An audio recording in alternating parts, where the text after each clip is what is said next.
భౌగోళికంగా ఏకస్థానంలో తమలో తాము నిమగ్నమై సంపూర్ణంగా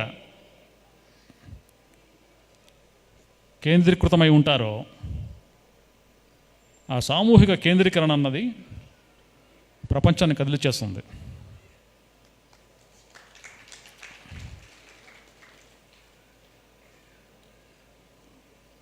ఈ విశ్వంలో ఈ భూమండలం చాలా చిన్నది.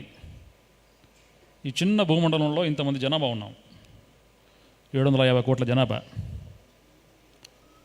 ఈ 750 కోట్ల జనాభాలో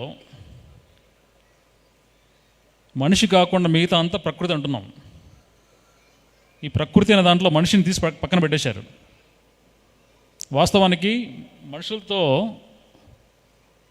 కలిపి ఉంటేనే ప్రకృతికి అందం.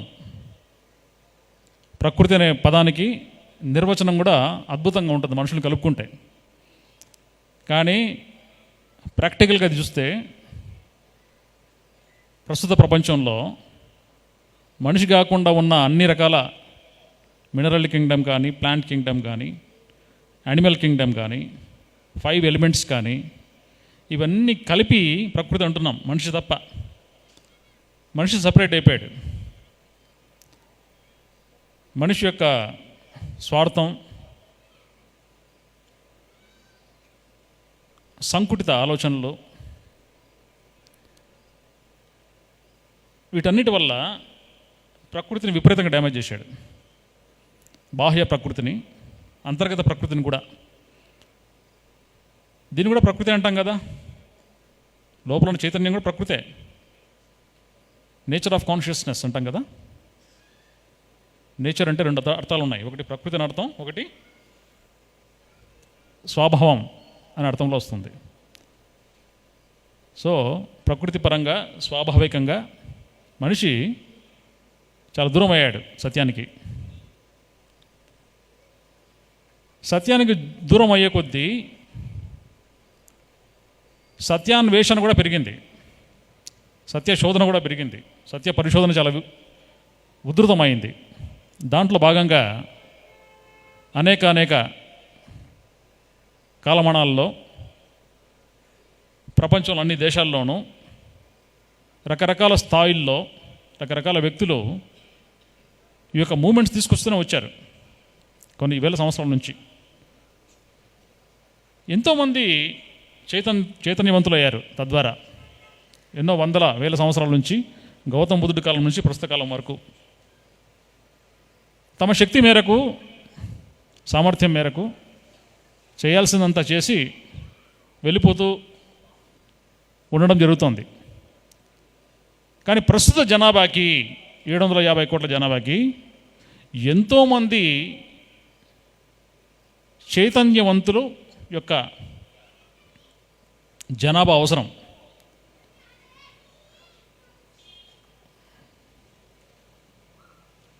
ప్రపంచ జనాభా శాస్త్రాల ప్రకారం గౌతమ బుద్ధుడు బ్రతుకున్న కాలంలో జనాభా కేవలం 2 కోట్లు ఉండదట. ప్రపంచ జనాభా అంటే మన ప్రస్తుతం బాంబే సైజ్ మాత్రమే ప్రపంచ జనాభా. ఆ చిన్న జనాభాకి ఎంతోమంది గొప్ప గొప్ప మాస్టర్స్ పుట్టారు ఆ టైంలో. భారతదేశంలోనే గౌతమ బుద్ధుడికి సమకాలికులైనటువంటి వర్ధమాన మహావీరుడు కానీ, కన్ఫ్యూషియస్ కానీ, లవర్డ్జు కానీ, సోక్రటిస్ కానీ, ఇంకా రకరకాల హెర్మిస్ కానీ, వీళ్ళంతా సమకాలికులే. ఒకే కాలంలో వీళ్ళంతా జీవించారు. అదొక స్వర్ణయుగం, ఆధ్యాత్మికంగా ఒక స్వర్ణయుగం ఆ టైంలో. ఇప్పుడు ప్రపంచ జనాభా 750 కోట్లు.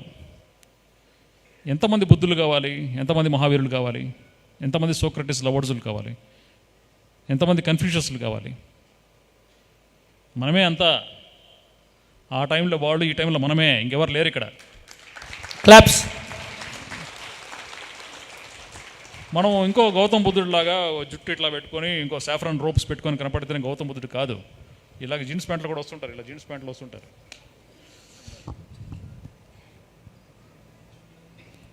మనమే. We are the people who are waiting for. మన కోసం మనమే వెయిట్ చేస్తున్నాం. ప్రపంచం వెయిట్ చేస్తుంది మన కోసమే, మనం వెయిట్ చేస్తుంది కూడా మన కోసమే. ఎవరో వస్తారు ఏదో చేస్తారని ఏం లేదు ఇక్కడ. మన శక్తి మేరకు, మన సామర్థ్యం మేరకు, మన బాధ్యత మేరకు మనం మన కోసం ఏదైతే చేస్తుంటామో చైతన్య కేంద్రీకరణ వైపు వ్యక్తిగతంగా, వ్యవస్థ ప్రకారం, సంఘం ప్రకారం, ప్రపంచ ప్రకారం ఈ చైతన్య కేంద్రీకరణ ఎప్పుడైతే జరుగుతుందో అద్భుతంగా, ప్రత్యేకంగా ఇటువంటి సమూహాలు, సామూహిక ధ్యానాలు అవసరం రావు. ఆ పరిస్థితి వచ్చేంత వరకు మనం చేయాల్సిన పనులు ఎన్నో ఉన్నాయి. ఆల్రెడీ కార్చిచ్చులాగా ఈ ఆధ్యాత్మిక ప్రవాహం, ఆధ్యాత్మిక చైతన్యం ముందుకు దూసుకుపోతూనే ఉంది. సో దాంట్లో భాగంగా మనం ఇక్కడ ఉన్నాం. లేకపోతే ఈ చలికాలంలో హ్యాపీగా ఇంట్లో దుప్పడుకోమని పడుకోకుండా ఇక్కడ ఊరవతల సిటీకి దూరంగా ఎన్నో ప్రదేశాల నుంచి చాలామంది వచ్చారు. నార్త్ ఇండియా నుంచి, సౌత్ ఇండియా నుంచి, చాలా ప్లేసెస్ నుంచి వచ్చారు. ఎందుకు వచ్చారు ఇక్కడ? ఎందుకోసం వచ్చాం? సో దాట్ ఈ చైతన్య, సామూహిక చైతన్యాన్ని, సామూహిక చైతన్య కేంద్రీకరణ జరగడానికి కోసం సృష్టించడానికి మనమంతా వచ్చాం. నేను 30 ఏళ్ల క్రితం, ఇందాక మన నంద గారు చెప్తున్నారు, కర్నూలు మెడికల్ కాలేజీలో విద్యార్థిగా ఉన్నప్పుడు సివిల్ సర్వీస్ చదువుకుంటూ ఉండేవాడిని. నాకు ఇష్టం, అన్నీ తెలుసుకోవడం అంటే మహా ఇష్టం. అవసరం ఉన్నా లేకపోయినా తెలుసుకుంటుంటాం, అంతే, అలవాటు అంతే. ఎందుకు ఏమిటి కారణాలు కనపడవు. ఆ స్థితిలో, మానసిక స్థితిలో ఉన్నప్పుడు పత్రి సార్ పరిచయం అయిపోయింది. ఆ రోజుల్లో సార్ నీట్గా రోజు షేవ్ చేసుకొని హ్యాపీగా, హ్యాండ్సమ్గా కర్నూలు వెంకటరమణ కాలనీలో ఉండేవాళ్ళు. 5-6 రోజులు డ్యూటీ. ఒక శనివారం రోజు ఇంటికి వచ్చేవాళ్ళు ఆయన, వీకెండ్. ఆ వీకెండ్ రోజు మేమంతా కలిసేవాళ్ళం. నేను, మా మిత్రులు డాక్టర్ న్యూటన్, ఇంకా 2-3 మిత్రులు, పాల్, విజయ్ కుమార్, ప్రకాష్ అని చెప్పేసి. అంతే, ఇంకెవరు లేరు. సో మేము, పత్రి గారు, సార్ అంతా కలిసి 2 ఏళ్ళ వరకు ఇంకో వ్యక్తి రాలేదు. ఆ క్రమంలో ఈ బీవీ రెడ్డి గారు వచ్చారు నవంబర్ 1990లో. నాకు ఇంకా గుర్తు, ఆ రోజు వచ్చిన రోజు. ఆయన రాత్రి 10 గంటలకు వచ్చారు ఆయన ఇంటికి, శనివారం రోజు, నవంబర్లో మొదటి శనివారం అది. 10:45కు ధ్యానం అయిపోయింది. కళ్ళు తెరిచి, ఏంటి మీ అనుభవం అంటే బీవీ రెడ్డి గారు చెప్పారు, ఇంకా గుర్తు నాకు.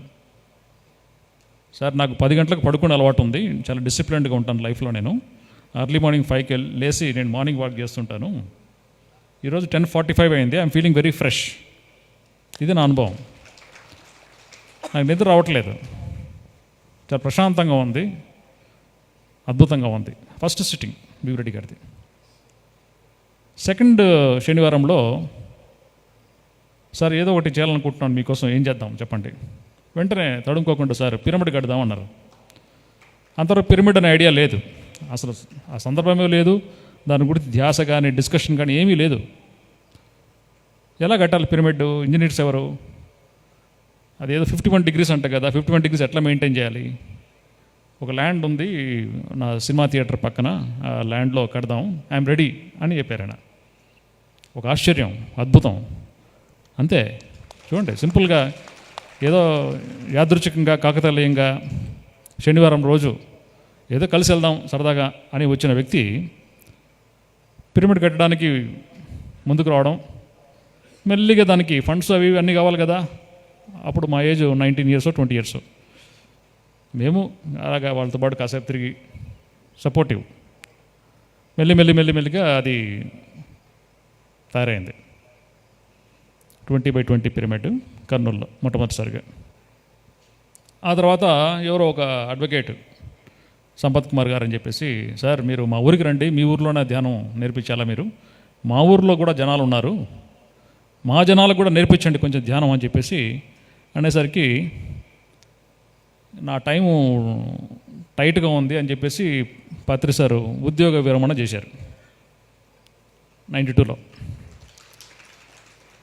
ఎందుకంటే టైం అండ్ ఎనర్జీ అంతా కూడా మెకానికల్ వర్క్స్ పోతే ఎట్లా, పనికొచ్చే పనులు చేద్దామని చెప్పేసి ఆయన రిజైన్ చేశారు.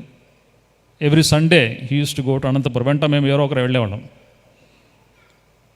డాక్టర్ న్యూటన్ కానీ నేను కానీ పాల్గొని ఆ టైంలో సంపత్ కుమార్ గారి ఇంటి పైన ఎదురుగా దుర్గా విలాస్ విజయ్ కుమార్ గారి ఇంటి పైన Sunday morning 10 o'clock session start. ఆ రోజంతా అక్కడే, నైట్ అంతా అక్కడే, ఎర్లీ మార్నింగ్ వచ్చేవాళ్ళం. వచ్చి మేము హాస్పిటల్కి మేము వెళ్ళిపోయేవాళ్ళం. ఎప్పుడైతే పదవి విరమణ చేశారో పత్రి సారు, శనివారం కలిసేవాళ్ళం, ప్రతిరోజు కలిసేవాళ్ళం. నాకు తెలిసి నేను కర్నూలులో ఉన్న రోజులు కలవకుండా ఉన్న రోజు ఎప్పుడు లేదనుకుంటాను నాకు తెలిసి. ఖచ్చితంగా ఈవినింగ్ కలిసేవాళ్ళం. పొద్దున అన్ని పనులలో బిజీగా ఉండేవాళ్ళం, సాయంకాలం అయ్యేసరికి కూర్చుండేవాళ్ళం, రాత్రంతా మెలుకుండే ఉండేవాళ్ళం. ప్రతిరోజు సన్ రైజ్ వరకు మెలుకు ఉండేవాళ్ళం.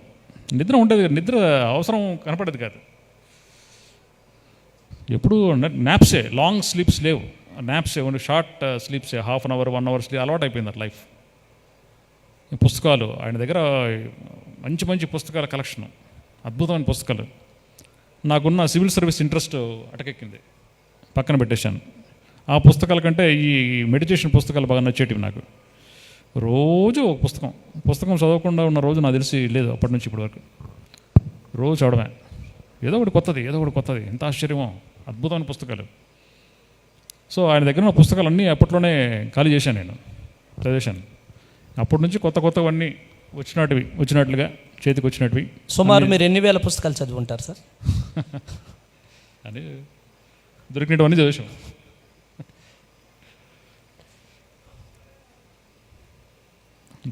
దొరికినట్లుగా ఎప్పుడు వదలబెట్టలేదు, ఎప్పుడు వెయిట్ చేయలేదు, ఎప్పుడు అయిపోతే బాధ, అరే పుస్తకం అయిపోయింది అని చెప్పేసి, తొందరగా అయిపోయింది అని చెప్పేసి. సో అంటే పుస్తకాలు చదవడం అనేది అది గొప్ప విషయం కాదు నా దృష్టిలో ధ్యానమే గొప్ప విషయం. ఎందుకంటే పుస్తకాల విషయ జ్ఞానం ఉంటుంది. పుస్తకాలు చదవకపోయినా కానీ మీరు పూర్తిగా సంపూర్ణంగా నిమగ్నమయ్యి ఉంటే మీరు ఈ ప్రపంచానికి ఒక చైతన్య బిందువు అవుతారు. ఇప్పుడు 750 కోట్ల జనాభా ఉంది కదా విశ్వంలో, ప్రతి ఒక్కళ్ళు కూడా ఒక కేంద్రమే. ఇంత పెద్ద విశ్వంలో ప్రతి ఒక్క మనిషి కూడా ఒక కేంద్రమే, ఒక చైతన్య కేంద్రమే, ఒక అద్భుతమైన కేంద్రమే. విశ్వం అంతా ఆ కేంద్రంలో ఉంటుంది. కాబట్టి దాన్ని ఉద్దీపన చేయడం అన్నది అతి ముఖ్యమైన పని. అది జరిగిందంటే అంత జ్ఞానం మనదే. ప్రపంచంలో విశ్వంలో ఉన్న ప్రతి ఒక్క విషయ జ్ఞానం అంతా కూడా మన సొంతం అవుతుంది. ఇది గ్యారంటీ. ఇది అన్నీ తెలియకుండా తెలిసిపోతాయి. Knowing without thinking happens. ఆలోచన లేకుండా సంపూర్ణమైన అవగాహన అన్నది ఆటోమేటిక్గా జరగడం అన్నది చాలా సహజంగా జరుగుతుంది ధ్యాన స్థితిలో. సో నా ముఖ్య సలహా, సందేశం ఏంటంటే దయచేసి ధ్యానం కోసం స్పెండ్ చేయండి. పనిలాగా చేయకండి ధ్యానాన్ని. 5 నుంచి 5 వరకు 6 వరకు ఎక్సర్సైజ్ లాగా, మార్నింగ్ వాక్ లాగా. No, that is all wrong concepts. Every moment should be a meditative moment. 24/7, 365 days. మాట్లాడుతున్నా వింటున్నా అది కూడా ధ్యాన స్థితిలోనే ఉండాలి. అంతర్ముఖమై వినాలి. అంతర్ముఖంగా ఉన్నప్పుడే మాట్లాడాలి. అంతర్ముఖంగా లేని స్థితి ఎప్పుడు రాకుండా చూసుకోగలగాలి. ఎల్లప్పుడూ నిరంతరం అంతర్ముఖంగా ఉండడమే ఒక ధ్యాని లక్షణం. బాత్రూంలో ఉన్న బ్యాటిల్ ఫీల్డ్లో ఉన్న యుద్ధ సమయంలో ఉన్న మీరు అంతర్ముఖంగా ఉన్నారా లేదా అన్నదే ఒక ఏకైక ప్రశ్న. ఇంకో ప్రశ్న లేదు ధ్యానికి. సార్, క్యాజువల్ టైమ్స్ లేవు. చిన్న సందేహం మీరు చెప్పాలి.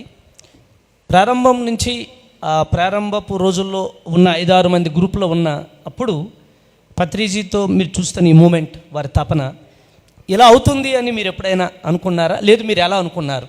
ఇప్పుడు చూస్తుంటే ఇది ఎలా ఉండేదంటే, మేము 1990 ఆ ప్రాంతంలో కలిసినప్పుడే ఇలా అవుతుందని చెప్పేసి విజన్ ఉండింది. లేకుండా ఏం జరగలేదు. ఈ రకంగా అవుతుందని ముందే 30 ఏళ్ల క్రితమే ఉంది. క్లారిటీ ఉంది, సంపూర్ణంగా ఉంది. అంటే ప్రపంచ స్థాయిలో వెళ్తుంది ఈ మూమెంట్ అని చెప్పేసి ఇప్పుడు ఊరికి అనుకోవడం కూడా కాదు. మీకు తెలిసి ఎంతోమంది స్వామీజీలు, యోగులు, ఆధ్యాత్మిక సంస్థలు మీకు తెలుసు. వాళ్ళకున్న బలగం ఎంతో ఉంది. పత్రిగారు లాంటి ఒక సాధారణమైన వ్యక్తి ఆర్థిక బలం లేదు, వెనకాతలో పెద్ద బలగమేమీ లేదు, బలం లేదు. ఎలా అవుతుంది అనుకున్నారు? ఇప్పుడు చాలామంది ఏమనుకుంటారంటే అన్నిటికీ మనకు ఆర్థిక వనరులు కావాలి, లేకపోతే ఎందుకంటే ఆ, అప్పటికి మళ్ళీ వెనకొచ్చిద్దున్నది వీళ్ళిద్దరే కదా, మళ్ళీ సాయి కుమార్ రెడ్డి, శివప్పయ్య. వీళ్ళిద్దరూ పోనీ వీళ్ళేమైనా గనులు కోటీశ్వరులు అంటే కాదు కదా. సో ఏంటంటే ఒక విషయం అర్థం చేసుకోవాలి ఇక్కడ. సాధారణంగా సామాన్యంగా జీవిస్తున్న వ్యక్తి చాలా పవర్ఫుల్, వెరీ వెరీ పవర్ఫుల్. మనం గొప్ప గొప్ప ఆధ్యాత్మికంగా చాలా గొప్ప పేర్లు ఉన్నాయి ప్రపంచంలో, చాలా పెద్ద పెద్ద పేర్లు ఉన్నాయి. యా, వాళ్ళ యొక్క గ్లామర్ని, వాళ్ళు ఉన్న ప్రాపగాండా, లేకపోతే వాళ్ళ శిష్య గణం, ఆర్థిక గణం, వాళ్ళు ఎస్టాబ్లిష్ చేసినటువంటి ధ్యాన కేంద్రాలు, వాటిని చూసి కాదు వాళ్ళు గొప్పదనం నిర్ణయించేది. Personal worth is total different.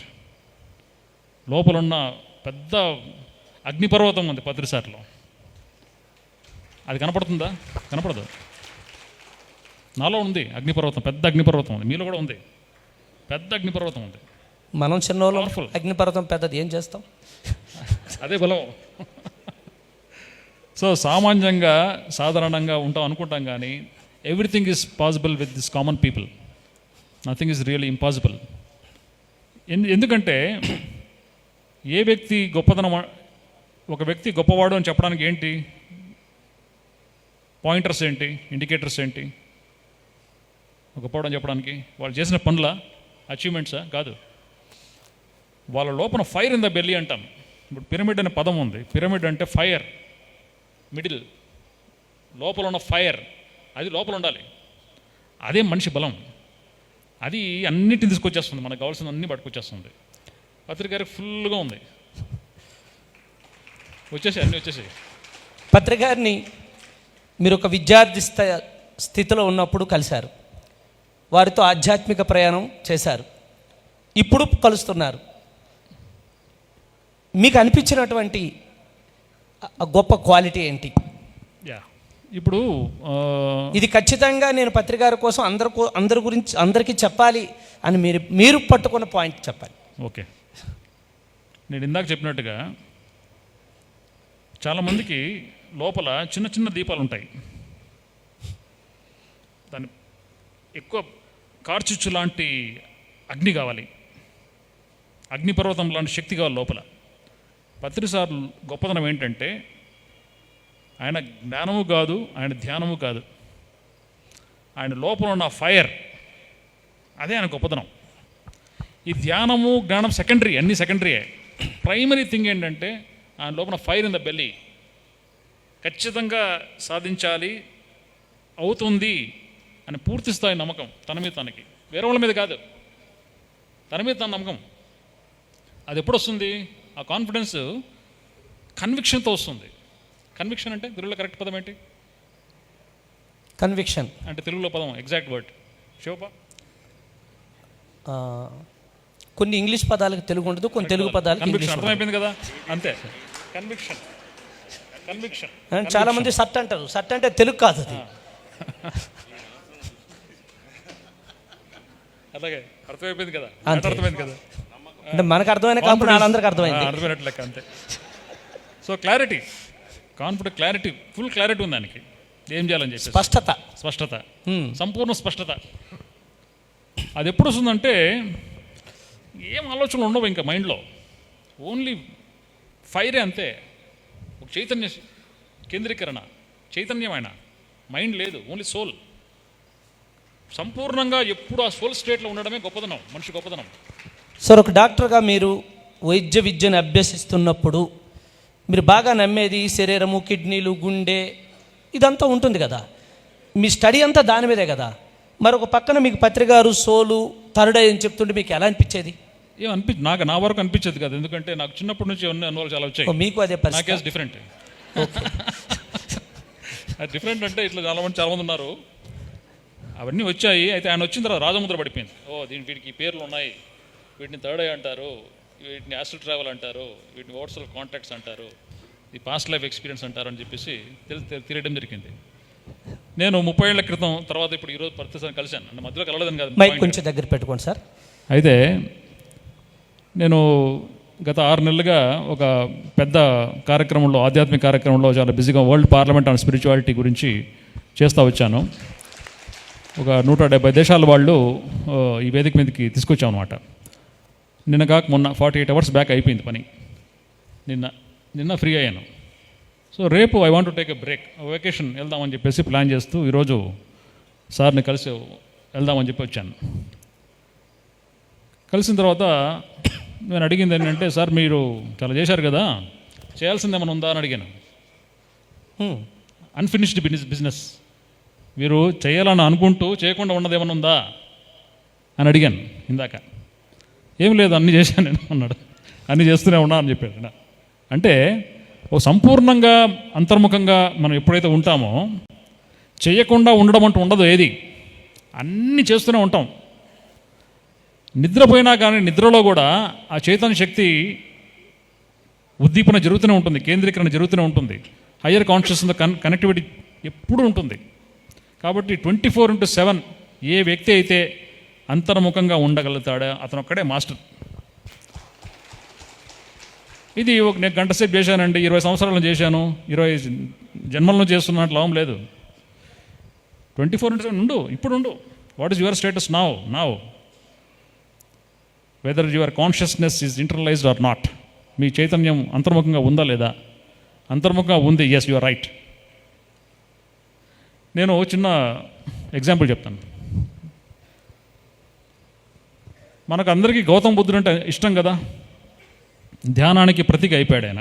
ఆయన జీవితము, ఆయన పేరే ఒక ఐకాన్ అయిపోయింది ధ్యానానికి. ఆయన పుట్టినప్పుడు వాళ్ళ మదర్ పెట్టిన పేరు ఏంటంటే సిద్ధార్థుడు. వాళ్ళ తల్లిగారు పెట్టిన పేరు సిద్ధార్థుడు. వాళ్ళ తల్లి పేరు గౌతమి. బయలాజికల్ మదర్ అంటే సొంత తల్లి. ప్రసవ వేదన అయిపోయిన తర్వాత ఒక వారం రోజులకి చనిపోయింది ఆవిడ. ఎక్కడ? ఇండో నేపాల్ బార్డర్లో. ఆవిడ నేపాల్, లుంబినిలో. ఆవిడ నేపాల్, తండ్రి గారు ఇండియా సైడ్, తల్లిగారు నేపాల్. సో కాన్పు టైంలో స్త్రీలందరూ వాళ్ళ తల్లిగారి దగ్గరికి వెళ్తారు కదా, ఈజీ అందరూ కంఫర్ట్ ఉంటుంది చెప్పేసి వెళ్తుంది. మార్గ మధ్యంలో డెలివరీ అయిపోయింది. డెలివరీ అయిపోయిన తర్వాత 1 వీక్ ఇంటికి చేరకముందు చనిపోయింది ఆవిడ. ఈ వారం రోజుల్లో ఆవిడకు రకరకాల అనుభవాలు అయ్యాయి. మనమంతా చదివాం.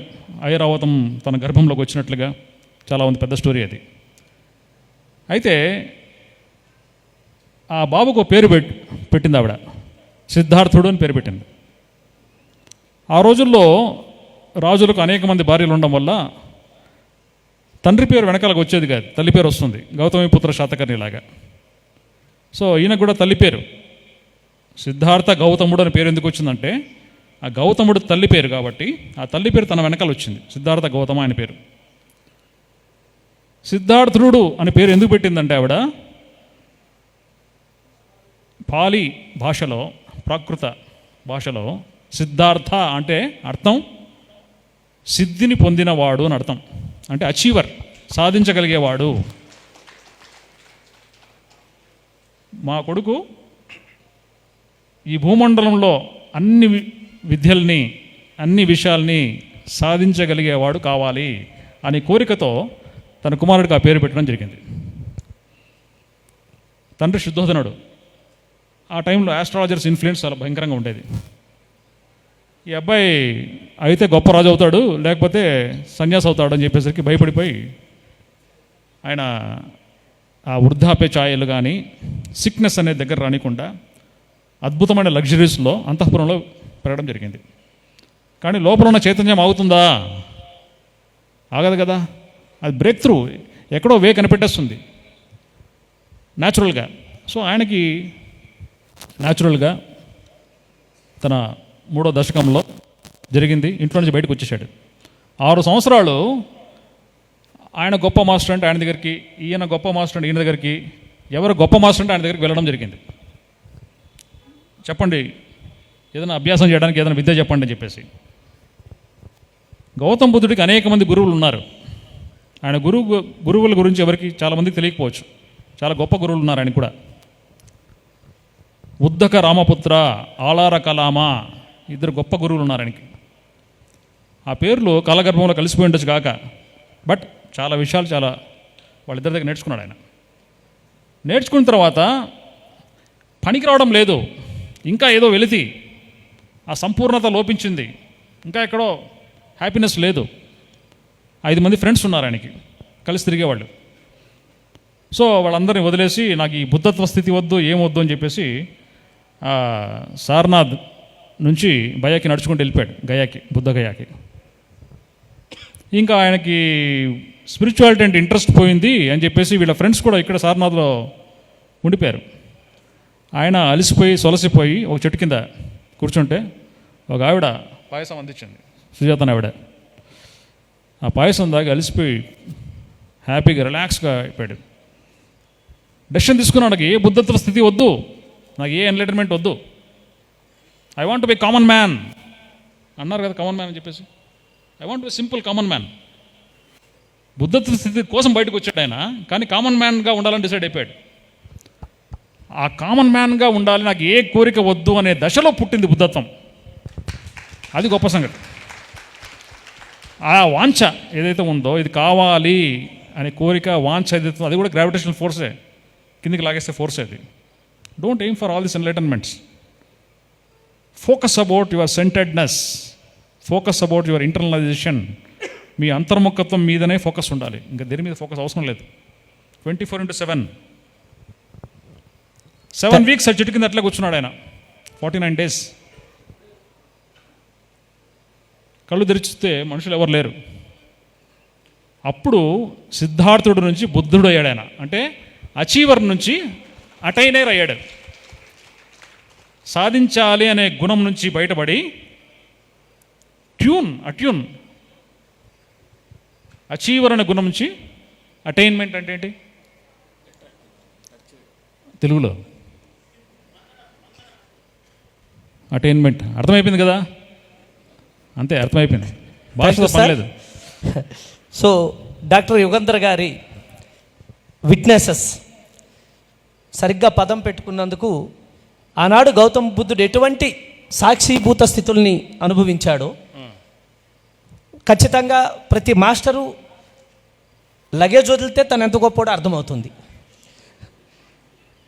So now I request Shri Sivaprasad garu, మీ ప్రవేశం పిఎస్ఎస్ఎంలోకి, మీ ప్రయాణం విస్తారంగా, మీరు వచ్చినప్పుడు పత్రిజీ పిఎస్ఎస్ఎం ఎలా ఉన్నాయి, మీరు ఎదుర్కొన్న ఘటనలు, సంఘటనలు, పరంపరలు, ఈ 30 సంవత్సరాల సుదీర్ఘ ప్రయాణం తర్వాత ఈరోజు సంబరాలు చేసుకుంటున్న వెనకాతలు ఉన్నటువంటి సంరంభం ఎంత ఎలా ఉంది, విస్తారంగా వివరించండి.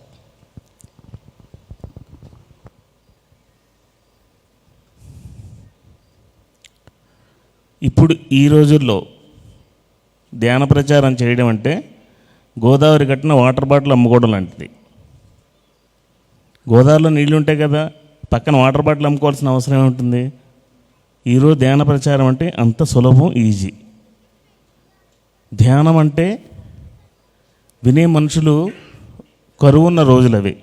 ఆ టైంలో పత్రిజీ స్టార్ట్ చేశారు. 92 నుంచి the Kurnool pyramid spiritual society register అయింది. దానికి మొదటి ప్రెసిడెంట్ పత్రిజీ, ఇంకా మిగతా అక్కడ మాస్టర్స్తో ఈ మూమెంట్ బయలుదేరింది. ఇందాక యుగంధర్ గారు చెప్పినట్టు ప్రతి శనివారం, ఆదివారం కర్నూలులోనే ఎక్కువ సమయం గడుపుతూ ఉండేవారు. ముఖ్యంగా గుణాకర్ రెడ్డి గారు, అప్పుడే ఆయనకి ఇంజనీరింగ్ పూర్తయింది. కర్నూలులో పిరమిడ్ ఉందని ఎవరో చెప్తే ఆ పిరమిడ్లోకి వెళ్ళడం, సారు పిరమిడ్లోంచి బయటకు వస్తుంటే ఈయన చూసి లోపల తీసుకెళ్ళి మెడిటేషన్ చేయించారు. ఆయనకు వచ్చిన అనుభవం కలిగింది. మీరు కూడా అనంతపురం వస్తే బాగుంటుందని సార్ని ఆయన ఇన్వైట్ చేయడం, అక్కడి నుంచి అంతవరకు కర్నూలు పిరమిడ్లోనే ఉండి తన కార్యక్రమాలన్నీ జరుగుతాయని అనుకున్నటువంటి తరుణంలో ఎప్పుడైతే అనంతపురంకు పిలిపొచ్చిందో, సో ఇది ఒకటి కాదు, అనంతపురం, దాని తర్వాత ధర్మవరం, ఉరవకొండ, గుంతకల్, ఈ స్టార్టింగ్ అయిన తర్వాత అప్పుడు అనిపించింది ఆయనకి కర్నూలు కేంద్రంగా అన్ని ఊర్లు, అన్ని రాష్ట్రాలు, అన్ని దేశాల్లోనూ ఈ ధ్యానం యొక్క అవసరం ఉంది, ధ్యాన కేంద్రాలు ఏర్పాటు చేయాలి అని. అలా ఆయన మదిలో పుట్టింది పిరమిడ్ స్పిరిచువల్ సొసైటీ మూమెంట్.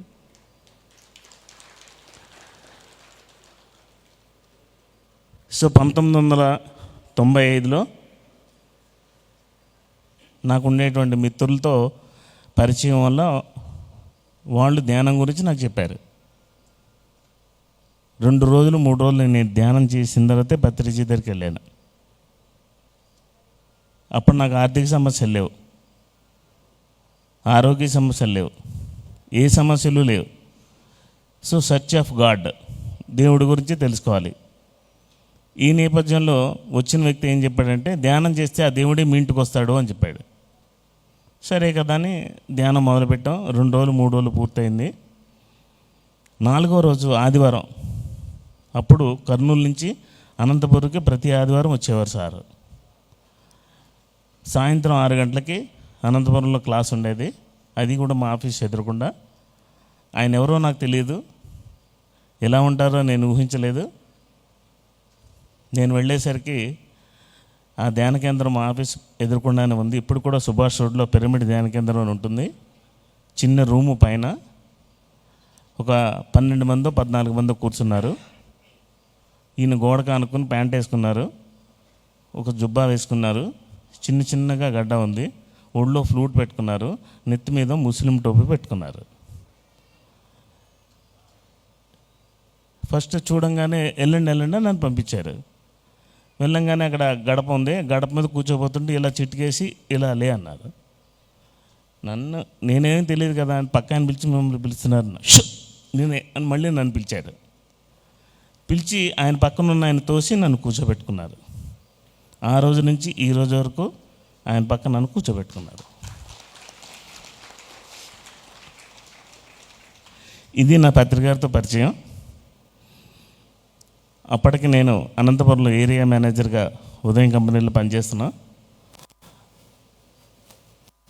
అప్పటి నుంచి వారు బయటకు రావడం, దీని గురించి అందరికీ తెలియజెప్పాలి అనేటువంటి ఆలోచన అక్కడికక్కడే ఆయన దగ్గర రావడం, మేము అనుకోవడం.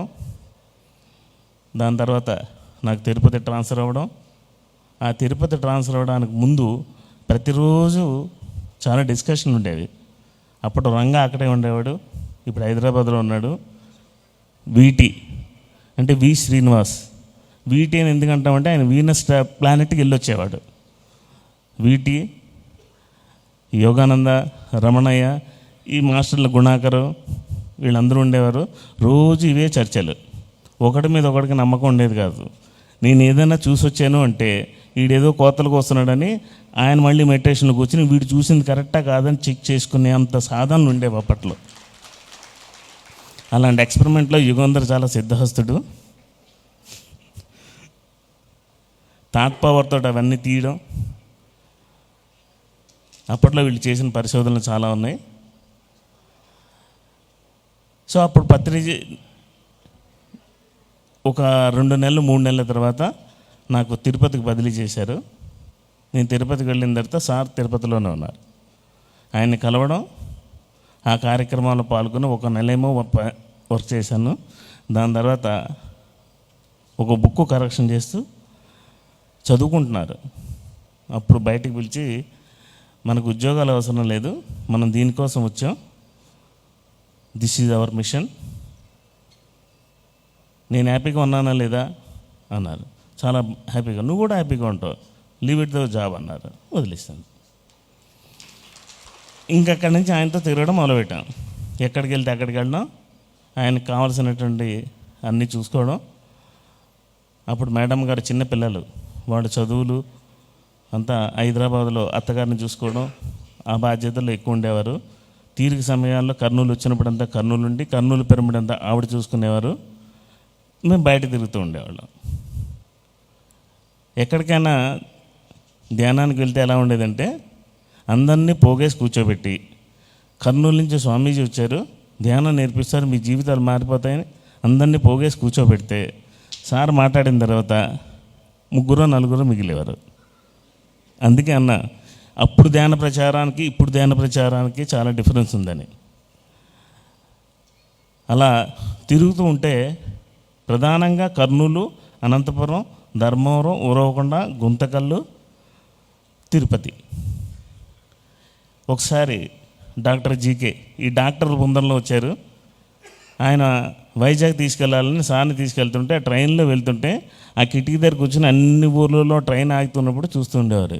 ఇన్ని ఊర్లు ఎప్పుడు తిరుగుతాయా, ఎప్పుడు వెళ్ళాలి మనం ఇవన్నీ? ఆ మధ్యలో గ్యాప్ ప్రతి ఊరు తిరిగి వెళ్ళాలని ఆయన కోరిక. ఆయన ఎంచుకున్న ఫీల్డ్ ఏంటంటే ఎవడో ధ్యానం కోసం నా దగ్గరికి రాకూడదు, ప్రతి ఊరు ప్రతి ఇంటికి వెళ్ళి నేను ధ్యానం నేర్పాలి, ఆ ఊరిలో ధ్యానం నేర్పాలి, ఆ ఊరిలో ధ్యాన కేంద్రం పెట్టాలి, వాళ్ళని అక్కడ శిక్షకులుగా తయారు చేయాలి, ఓ సొసైటీని ఏర్పాటు చేయాలి. ఇలాంటి సొసైటీలు అన్ని గ్రామ స్థాయిలోనూ మండల స్థాయిలోనూ రావాలనేటువంటిది వర్తపన. అలా ప్రారంభించినటువంటి ఆ యజ్ఞంలో ఈ గ్రూప్ మెడిటేషన్లు, ఈ యజ్ఞాలు, పబ్లిక్ మీటింగ్స్ ఉండేవి కాదు. 1997 3 days మున్సిపల్ గ్రౌండ్లో విపరీతమైన ఎండ కర్నూలులో, పొద్దున్న సాయంత్రం పబ్లిక్ మీటింగ్ పెట్టి ఈ సంగీతం క్లాసు, మెడిటేషన్ క్లాసు, సాయంత్రం వచ్చి ప్రవచనాలు, అలా 2 days చేసిన తర్వాత అప్పటికి కర్నూలు సొసైటీ రిజిస్టర్ చేసిన 5 సంవత్సరాల కాలం. దాని తర్వాత శ్రీశైలం ట్రెక్కింగ్ వెళ్తున్నాం, చాలామంది పోగయ్యారు. అలా 98, 99 వచ్చింది. 99 వచ్చిన తర్వాత సార్ తిరుపతిలో ఉన్నారు. శ్రీశైలం ట్రెక్కింగ్ డేట్ ఫిక్స్ అయింది. ఫిక్స్ అయిన తర్వాత ఓ రోజు రాత్రి అన్నారు, ఇప్పటి వరకు నాతో ఎవరెవరు కలవాలనుకున్నారో, ఎక్కడెక్కడికి రావాలనుకున్నారో, the PSSM platform ready, now we're going to expansion. దీన్ని కనెక్ట్ అయ్యేవాళ్ళు కొన్ని 100 మంది రెడీగా ఉన్నారు, వాళ్ళందరూ వచ్చి మనతో జాయిన్ అవుతారు. గోల్డ్ అనేది స్టార్ట్ అయింది. కనుక ఈ సంవత్సరం అంటే అప్పటి నుంచి 25 డిసెంబర్ 25, 31 చాలా వేడుకగా జరిగేది కర్నూలులో, అవే ప్రోగ్రామ్స్. దాని తర్వాత 99 డిసెంబర్ ఏం చేయాలి, అది చాలా చాలా పెద్ద చర్చగా ఉండేది. అన్ని ఇంటర్నెట్లోనూ 2000 ఏం చేయాలి, మిలీనియం ఇయర్ Y2K ఏం చేయాలని ఆలోచన చేసేవారు. ఏం చేద్దామయ్యా ఇలాగే శ్రీశైలంలో దాదాపు అప్పుడే వచ్చినట్టున్నారు మారం శివప్రసాద్, ఆయన వాళ్ళ మేనమావ ప్రేమనాథ్ గారు ఆ ట్రూప్లో ఉన్నారు మాతో పాటు. సరిగ్గా శ్రీశైలం భీముని కొలని వెళ్ళిన తర్వాత ఎవరు బుర్రలో పెట్టుకుని ఆలోచిస్తున్నారు ఏం చేయాలని. ఆ టైంలో జ్ఞాన యజ్ఞాలు ఎక్కువ జరిగాయి. సుందర చైతన్య లాంటి వాళ్ళందరూ జ్ఞాన సభలు ఎక్కువ పెడుతూ ఉండేవారు. భాగవతాలు, గీతాయజ్ఞాలు జరిగేవి. అప్పుడు సార్కి ఒక ఆలోచన వచ్చింది, గీతాయజ్ఞం జరిగింది, జ్ఞానయజ్ఞం జరిగింది, ధ్యాన యజ్ఞం ఎవడో చేయలేదు, అది మనం చేయాలి. అలా పుట్టింది ధ్యాన యజ్ఞం. ఎప్పుడు చేద్దాం? డిసెంబర్ 25 సాయంత్రం మొదలు పెడదాం, 31 వరకు ఉండాలి. దానికి ఏమేం చేయాలో, ఎలా చేయాలో ఆలోచించి వర్కౌట్ చేయి. అప్పుడు పుట్టినటువంటి ఆ ధ్యాన మహాయజ్ఞం కర్నూలులో మున్సిపల్ గ్రౌండ్లో జరిగింది. అక్కడి నుంచి ఆ యాత్ర అలా నిరంతరాయంగా వెళ్ళిపోతూనే ఉంది. ఎంతోమంది వస్తున్నారు, ఎన్నో విషయాలు తెలుసుకుంటున్నారు. అందరూ ఏమనుకుంటారంటే వెళ్ళిపోయారు అనుకుంటారు, ఎవరు ఎక్కడికి వెళ్ళిపోరు. ఇక్కడికి వచ్చిన తర్వాత ఈ విషయం తెలుసుకున్న తర్వాత, ఇక్కడ వసతి పొందిన తర్వాత, ఇక్కడి నుంచి వెళ్ళిపోయినా కానీ వాళ్ళు చేసేది ఇక్కడ పనే చేస్తారు ఎక్కడికి వెళ్ళినా. కనుక పిరమిడ్ స్పిరిచువల్ సొసైటీ మూవ్మెంట్ అంటే ఎంట్రీ కానీ ఎగ్జిట్ లేదు దీనికి. అది. Thank you Sivaprasad garu. మీ నుంచి మరిన్ని విషయాలు తెలుసుకునే ముందు, ముఖ్యంగా ఏ సంస్థ అయినా ప్రధానంగా 5 అంశాల మీద ఆధారపడి ఉంటుంది. మొదటిది శోధన. ఆ శోధనలో సాధనను పట్టుకుంటాం. సాధన తర్వాత అది అందరికీ వ్యాప్తి చేయాలి అన్నది సహజంగా వచ్చే ఒక ఆలోచన. అది బుద్ధుడైనా, మైత్రేయ బుద్ధుడైనా, అపర బుద్ధుడైనా. శోధన, సాధన, వ్యాప్తి చేస్తున్నప్పుడు ప్రతిపక్షం ఖచ్చితంగా ఉంటుంది. ఎన్నో చోట్ల ఎన్నో అవాంతరాలు, ఎన్నో ఆటంకాలు, అవన్నీ దాటుకుంటూ కేవలం 30 సంవత్సరాల్లోనే ధ్యానం అంటే శ్వాస మీద ధ్యాస, ధ్యానం అంటే పిరమిడ్ ధ్యానం అన్న అధికార పక్షానికి చేరుకోవడంలో మరి పిఎస్ఎస్ఎం, పత్రిజీ ఆ మూమెంట్లో ఉన్న సంఘటనల గురించి ఇప్పుడు మన సాయి కుమార్ రెడ్డి గారు, ఎందుకంటే ఈ 5 తలాలను 5 స్థితులను ఆయన చాలా దగ్గరగా ఉండి చూసినటువంటి మాస్టర్ సాయి కుమార్ రెడ్డి గారు. ఇది ఎప్పుడో శోధించే సమయంలో వారు ఎంటర్ అయ్యారు దీనికి. ఇప్పుడు అధికార పక్షంగా మరి not only Andhra Pradesh, not only Telangana, యావత్ భారతదేశంతో పాటు ఈవేళ ప్రపంచవ్యాప్తంగా పత్రిజీ వాణిని తీసుకెళ్లడంలో ప్రత్యక్ష సాక్షి, ఆ ప్రత్యక్ష సాధకుడు సాయి కుమార్ రెడ్డి గారు. వారి అనుభవాలను మనం విందాం. ఒకసారి సాయి కుమార్ రెడ్డి గారు గట్టిగా చప్పట్లు కొడదాం.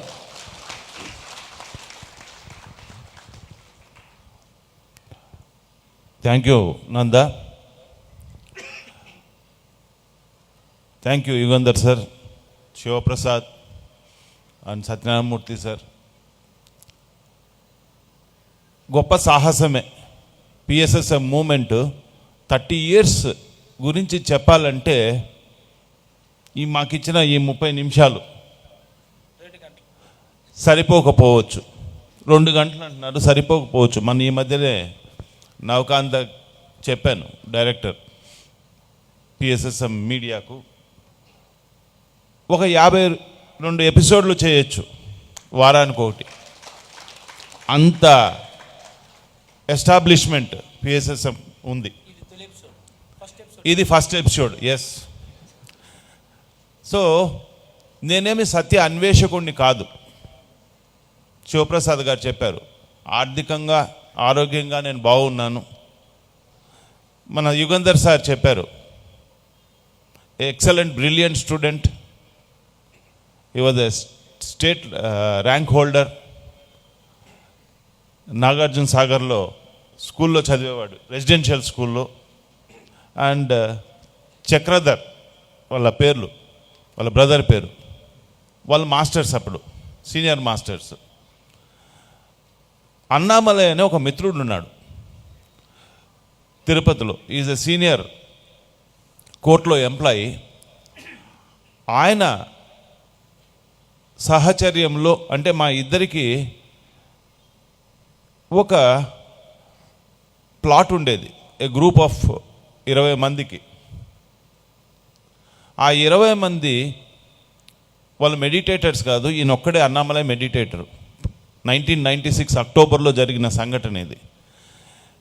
నేను తుంబూర్ తీర్థం ట్రెక్కింగ్కి వెళ్తున్నాను, సాయి కుమార్ రెడ్డి ఈ వ్యవహారాలన్నీ నువ్వు చూసుకో అని చెప్పి ఆయన ట్రెక్కింగ్కి వెళ్ళడం జరిగింది.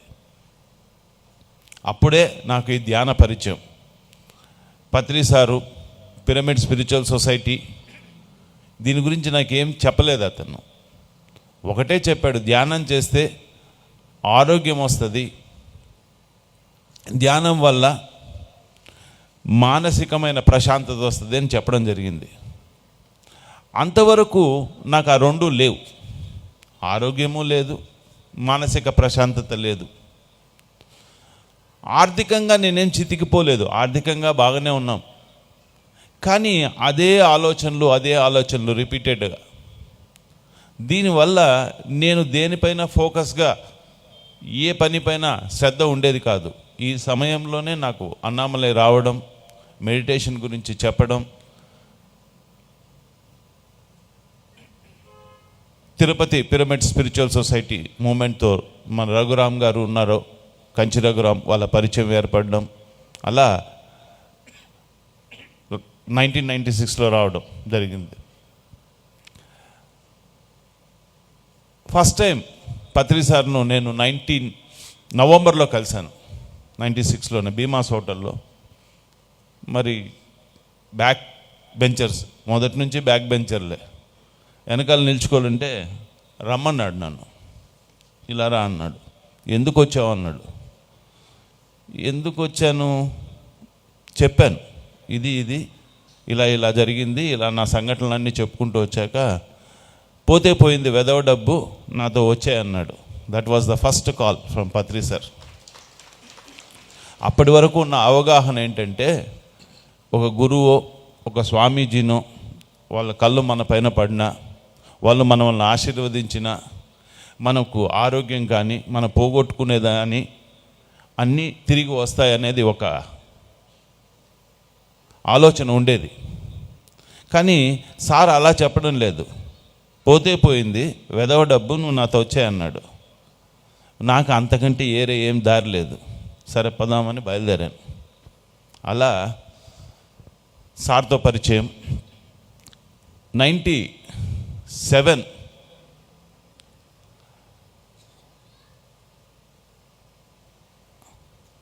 మార్చ్ 7th హైదరాబాద్లో పద్మనాభ నగర్లో ఒక శివాలయంలో శివరాత్రి రోజు ధ్యానము. అక్కడి నుంచే డెసిషన్ తీసుకున్నాను, నేను కంప్లీట్గా దీంట్లో ఉండాలి అనేది. అంతకుముందు సార్తో ఉన్నా కూడా, సార్తో 6 సొసైటీలు ఉండేటివి అంతే, 6. చాలా అద్భుతం ఏంటంటే, సారు ఎంఎస్ చేసేవాళ్ళు, యుగంధర్ సార్ తిరుపతిలో. ఇంగ్లీష్ బుక్లు అక్కడ ఇంగ్లీష్ అంత సొసైటీ కాదు, ఒక 20-30 మంది ఉండేవాళ్ళము. అంత ఇంగ్లీష్ వచ్చిన వాళ్ళు ఎవరు లేరు. సారే డాన్ జువాను, సేత్ బుక్స్, అప్పుడు ఊజా బోర్డు చాలా పాపులర్గా ఉండేది. దెన్ ఆటో రైటింగు, ఇవన్నీ కూడా ఆ 96-97 ప్రాంతంలో వచ్చినవి అనమాట. సార్ దగ్గర 7 o'clock సార్ సెషన్ స్టార్ట్ అయ్యేది, ఏదో ఒకరింట్లో 7 to 8 అట్లా సండేస్ వస్తే ఎక్కువ సమయం గడిపేవాళ్ళం. దెన్ పిరమిడ్ స్పిరిచువల్ సొసైటీ ఎలా కరపత్రాలతో మొదలై సప్తాహాలతో, మ్యాగజైన్లతో, 1 day వర్క్షాపులు, 3 day వర్క్షాపులు, ధ్యాన మహాచక్రాలు, యజ్ఞాలు, ఇలా క్రమక్రమంగా ఒక్కొక్క సంవత్సరం ఒక్కొక్క కొత్త ఈ డెవలప్మెంట్స్తో ముందుకు వెళ్తూ జరిగింది. ఇంతకుముందు అడిగాడు, ప్యారలల్గా కూడా మీరు బాగా గమనించండి. పత్రి సార్ మొదలెట్టినప్పుడే పత్రి సార్కు ప్యారలల్గా, అంటే ధ్యానానికి ప్యారలల్గా రైకి వచ్చింది. అంటే మాస్టర్స్కి ఈజీగా అండర్స్టాండ్ అవ్వడానికి ఇవన్నీ ప్లాట్ఫామ్ క్రియేట్ చేయబడ్డాయి. ప్రాణిక్ హీలింగ్ వచ్చింది. ఎస్ఎస్వై, నిజంగా ఎస్ఎస్వై ఎంత గ్రేట్ వర్క్ చేసిందంటే, రిషి ప్రభాకర్ గారు ఈరోజు నాకు తెలిసి 97-96 ప్రాంతంలో వచ్చిన మాస్టర్స్ అందరూ కూడా 90% ఎస్ఎస్వై నుంచి వచ్చిన వాళ్ళే, ప్రాణిక్ హీలింగ్ నుంచి నేర్చుకొని వచ్చిన వాళ్ళే, రైకి నుంచి నేర్చుకొని వచ్చిన వాళ్ళు. నేను ఇన్ని సంవత్సరాల్లో, నాకు వచ్చి 24 సంవత్సరాలు అవుతుంది. ప్రతి సంవత్సరం సారు నెక్స్ట్ ఇయర్కి పోయే లోపల ప్యారలల్గా ఇంకోటి ఒక సపోర్టివ్గా వచ్చేది. కంప్యూటర్లు వచ్చాయి. లెటర్ ప్రింటింగ్ నుంచి ఫోటో ప్రింటింగ్ వచ్చింది, ఆఫ్సెట్ ప్రింటింగ్ వచ్చింది, దెన్ డిజిటల్ ప్రింటింగ్ వచ్చింది, దెన్ టీవీ, ఒకటేంటి ఇట్లా మొబైల్ వచ్చింది, కమ్యూనికేషన్ ఈజీగా తాగడానికి. ఇవన్నీ కలెక్టివ్గా పిఎస్ఎస్ మూమెంట్ను తీసుకెళ్ళే. ఒక్క పిఎస్ఎస్ మూమెంట్ ఇండివిజువల్గా ఇంత డెవలప్ అవుతూ మిగతా కూడా సహకరించినాయి. దిస్ ఈజ్ మై ఎక్స్పీరియన్స్ అనమాట. 9 సార్, థ్యాంక్ యూ. ప్యారలల్గా వచ్చాయి. 2 సపోర్టివ్గా చూడండి. సార్ చెప్పాడు, there was a fire in Patri sir. ఇప్పుడు చూసిన పత్రి సారు అప్పుడు కాదు, డిఫరెంట్గా ఉండేవాళ్ళు. అంత ఫైర్ ఉండేది. అంతే, గుడిలోకి వెళ్ళి దేవుణ్ణే తిట్టేవాడు, పూజాలను తిట్టేవాళ్ళు. డాక్టర్లందరినీ, ఒక మెడికల్ కాలేజీకి వెళ్తే డాక్టర్లందరినీ తిట్టేవాళ్ళు. అంత ఫోర్స్ ఉండేది. దేర్ వాజ్ అంత సేజ్ చెప్తాడు, టెల్ ద ట్రూత్ రెక్లెస్లీ అని. అండ్ అంత రెక్లెస్గా చెప్తాడు sir. He was never caring for డబ్బు, ఉన్నోడు లేనోడు ఏమీ లేదనమాట. నేను అవన్నీ చూశాను. ఏంటి సారు ఇట్లా చెప్తున్నాడు, మనం ఎన్ని రోజులు సస్టైన్ అవుతాము? బట్ లేదు, అదే స్పీడు, అదే వే ఆఫ్ టీచింగ్ అనమాట. నేను ఆ సార్ అదే వేని నేను యుగంధర్ సార్ దగ్గర కూడా చూశాను. చెప్పడం అంత రెక్లెస్గా ఉంటుంది సార్. డాన్ జవాన్ మేము నైట్ 9 o'clock పోయేవాళ్ళం. అది ఎవరిని కేర్ చేసేవాడు కాదు. వాళ్ళ స్టాఫ్ను కూడా అంతే. దిస్ ఇస్ ఇట్, నమ్మిన దాన్ని అంటే కన్విన్షన్ అని చెప్పాడు కదా, he was convinced, that's all, and he stood for it. Patri sir ఏది కన్విన్స్ అయ్యాడో దానికి నిలబడ్డాడు. అవంతరాలు ఎన్నో వస్తూ ఉంటాయి, no problem, but he stood for it. So this is my experience. Then చాలా ప్రయాణం ఈ సమయంలో. నేను చెప్పింది ఒకటే, పిరమిడ్ స్పిరిచువల్ సొసైటీ, మళ్ళీ చెప్తున్నాను, దాంతోపాటు ప్యారలల్గా చాలా సహకరించినాయి. ఇదైతే నేను I'm convinced sir. Sai Kumar గారు చెప్పినట్లు ఇది ఒక రోజుతోనో ఒక గంటతోనో చెప్పుకునే అంశం కాదు. వారే చెప్పారు కాబట్టి 54 ఎపిసోడ్లు రావాల్సిందే. మరి ఈ సందర్భంగా 30 సంవత్సరాల సంబరాలు చేసుకున్న ఈ తరుణంలో ఇది మొదటి ఎపిసోడ్. బట్ ఈ సంవత్సరం అంతా మీ దగ్గర నుంచి విస్తారంగా ప్రతి పిరమిడ్ స్పిరిచువల్ సొసైటీస్ మూమెంట్లో ప్రతి సంఘటనను, ప్రతి అనుభవాన్ని ప్రపంచానికి మనం అందించాల్సిందే. అందుకు మీరు ఖచ్చితంగా సహకరించాలని కోరుకుంటూ మనం ఈ కార్యక్రమాన్ని ఈరోజే ప్రారంభిస్తున్నాం. ఇక అంశంలోకి వస్తే, పత్రిజీ ఇందాక సాయి చెప్పినట్లు ఎవరినైతే ఆయన ప్రణాళికలో భాగస్వామ్యం చేయాలనుకుంటారో, మామూలుగా వచ్చి ధ్యానం చెప్తాను అని వచ్చి ఆ పరిచయంతోనే వెంటనే నువ్వు నాతో వచ్చే అంటాడు. అది చాలా విచిత్రంగా ఉంటుంది. సాయి కుమార్ ఒక అన్వేషణలో ఉన్నాడు, ఆయనకు ఒక చక్కటి ఆసరా దొరికింది, పత్రికారు చేయి పట్టుకొని ముందుకు వచ్చేశారు. సుప్రసాద్ చిన్నప్పటి నుంచి దైవ అన్వేషణలో ఉన్నాడు, సత్య అన్వేషణలో ఉన్నాడు. ఎక్కడ దొరుకుతుందో ట్రూత్ అనుకున్నాడు. ఖచ్చితంగా ఇక్కడ దొరికే అవకాశం ఉంది అని భావించాడు. ఆ రోజు నుంచి ఈ రోజు వరకు ఆయన ముందుకు వచ్చాడు. నాకే అన్వేషణ లేదు, నాకే గురువుతోనూ అసలు ఏ ఆలోచన లేదు, నాకు అంత జ్ఞానము లేదు. ఎలాగో కలిశారు. ఆ కలిసింది చెప్పాలంటే ఒక పెద్ద ఎపిసోడ్, అది ఖచ్చితంగా ఒకరోజు చెప్పుకుందాం. కలిసిన తర్వాత కొన్ని రోజులకి ఇంటికి వచ్చి మా అమ్మ నాన్నలను అడిగారు, మీ అబ్బాయిని నాతో పంపించేస్తారా అని.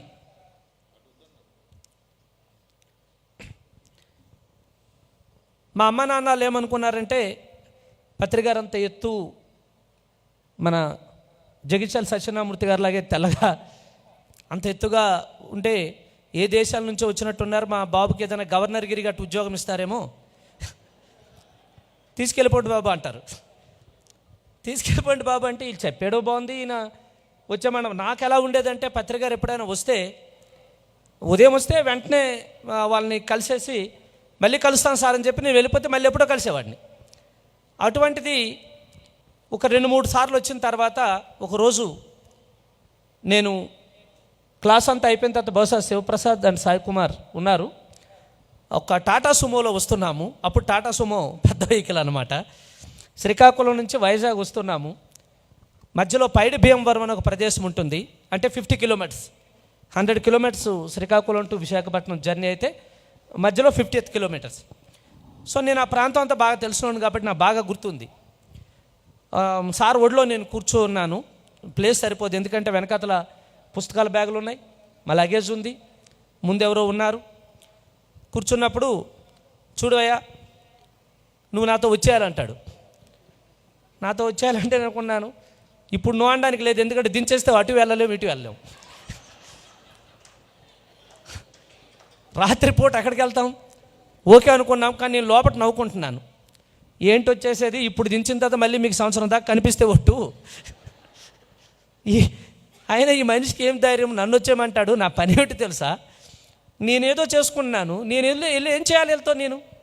నాకు అప్పటికి వీళ్ళ గురించి ఏమీ అర్థం కాలేదు. ఏం చేస్తున్నారో తెలియదు, ఎందుకు చేస్తున్నారో తెలియదు, ఏదో చేస్తున్నారు, అది నాకు సంబంధం లేదు, నేనేం అన్వేషించట్లేదు, నా లక్ష్యం కాదు, నా అంశం కాదు. కానీ కొన్ని రోజుల తర్వాత వెళ్ళక వీలు పడని పరిస్థితి వచ్చి దీంట్లోకి వచ్చిన తర్వాత ఎందుకు వచ్చామో అర్థమైంది. అంటే ఇదంతా మీకు ఎందుకు చెప్తున్నానంటే హెచ్చరిక లాంటిది. ఎవరినైతే పత్రికారు ఎప్పుడైనా చూసిన తర్వాత నువ్వు ఇంకా వదిలేసి వచ్చావయ్యా అన్నప్పుడు మనం అనుకుంటాము ఈయన అలాగే చెప్తారులే మనం ఎందుకు వెళ్ళాలని. కానీ ఖచ్చితంగా అవన్నీ వదిలి వచ్చేయాల్సి ఉంటుందని మాత్రం ఖచ్చితంగా చెప్పొచ్చు. అది వచ్చేయమన్నప్పుడు వచ్చేస్తే కొంచెం గౌరవంగా ఉంటుంది, సులువుగా ఉంటుంది. నిక్కి నీలిగితే మాత్రం ముక్కి మూలిగి రావాల్సి ఉంటుంది. అది నా విషయంలోనే జరిగింది.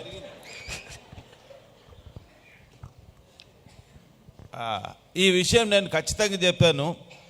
వచ్చేయమన్నప్పుడు శివప్రసాద్ పక్కన కూర్చోమన్నప్పుడు వెళ్ళి కూర్చున్నాడు, అయిపోయింది అక్కడితో. నన్ను ఇంకా వచ్చే అన్నప్పుడు నేను కూడా వెళ్ళిపోయాను. కానీ నందా విషయం నేనే చెప్పాలి. ఎందుకంటే నందా కంటే మామూలుగా పత్రిసారి ఎక్కడున్నాడు అని మనం వెతుకుతాం, కలవాలనో లేకపోతే మాట్లాడాలనో. కానీ నందా విషయంలో దాన్ని ఆపోజిట్గా జరిగింది. నేనే సాక్షిని. నందాకి చేయవయ్యా అంటాడు ఫోన్ నందాకి చేస్తే మన సినిమాల్లో చూస్తుంటాం కదా, హలో హలో హలో హలో అంటాడు. ఈయనకేమి ఇంట్రెస్ట్ లేదు మాట్లాడాలని.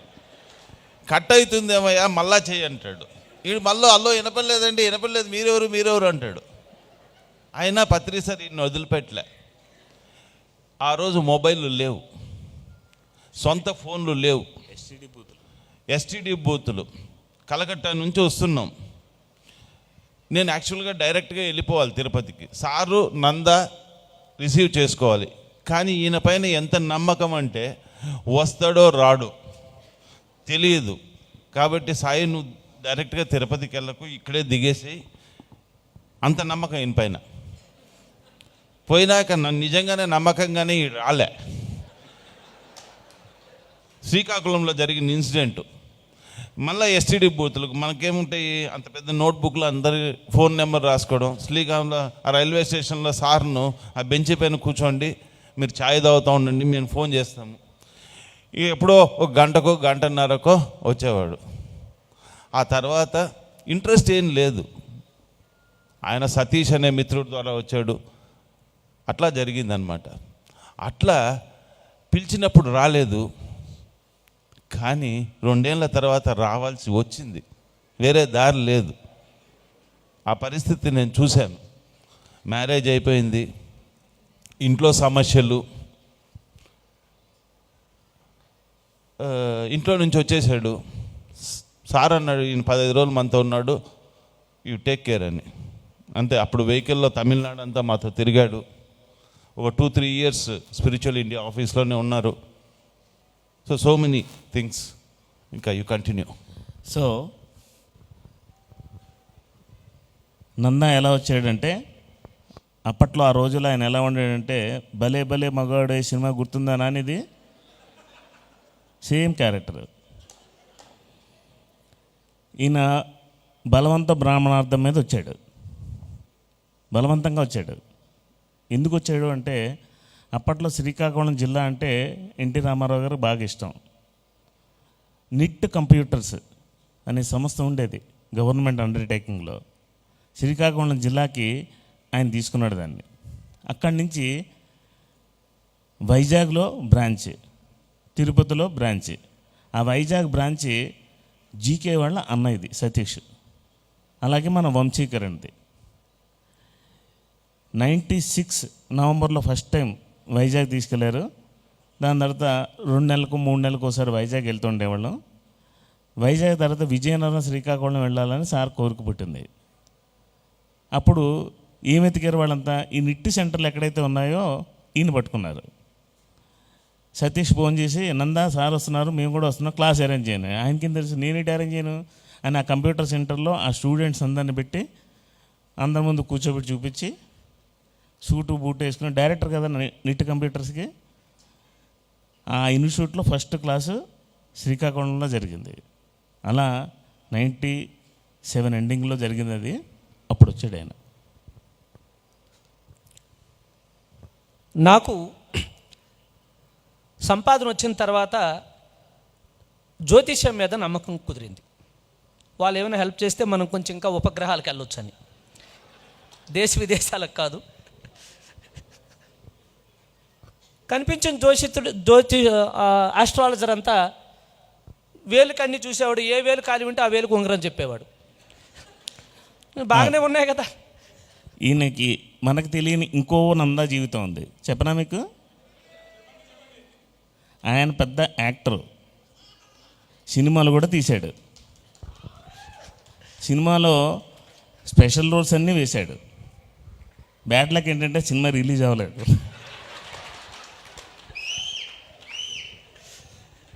చెన్నైలో చాలా కష్టపడ్డారు. వీళ్ళ ఫ్రెండ్ అంతా డైరెక్షన్ చేసి మంచి హీరోయిన్ ఎంచుకున్నారు. మొత్తం స్క్రిప్ట్ అంతా అయిపోయింది. 75% అయిపోయి ఎండింగ్ వచ్చేసరికి ఎవరి దగ్గర డబ్బులు లేవు. దాని మూవ్మెంట్ అయిపోయి సినిమా అయిపోయింది. స్విస్ బ్యాంక్లో వింటూ ఉంటాం పెద్ద పెద్ద కోటీశ్వర్లకు అకౌంట్లు ఉంటాయని. కానీ పిఎస్ఎస్ఎంలో కూడా ఒక వ్యక్తికి అక్కడ అకౌంట్ ఉండేది. ఆయనే నందప్రసాద్ గారు. ఓకేనా? ఆయనకు ఒక రివాల్వర్ ఉండేది ఇంట్లో. నాకు తెలియంగానే ఇంకా ఎక్కడ ఈయన ప్రయాణంలో ఎలా ఉంటారు పిరమిడ్ మాస్టర్స్, ఇంకా అందరికీ తెలిసిందే, కొత్తగా చెప్పనక్కర్లేదు. ఏమన్నా ఇంట్లో ఇబ్బందులు అవుతాయేమో, శారదనే కదా మరి, వాళ్ళ మిస్సెస్ ఈయనేమో ఇట్లా తిరుగుతున్నాడు, ఏమన్నా షూట్ చేసుకుంటుందేమో, ఆ పరిస్థితులు కూడా జరిగాయి. అలాంటప్పుడు ఆ రివాల్వర్ని తీసుకుని సరెండర్ చేయడం జరిగింది.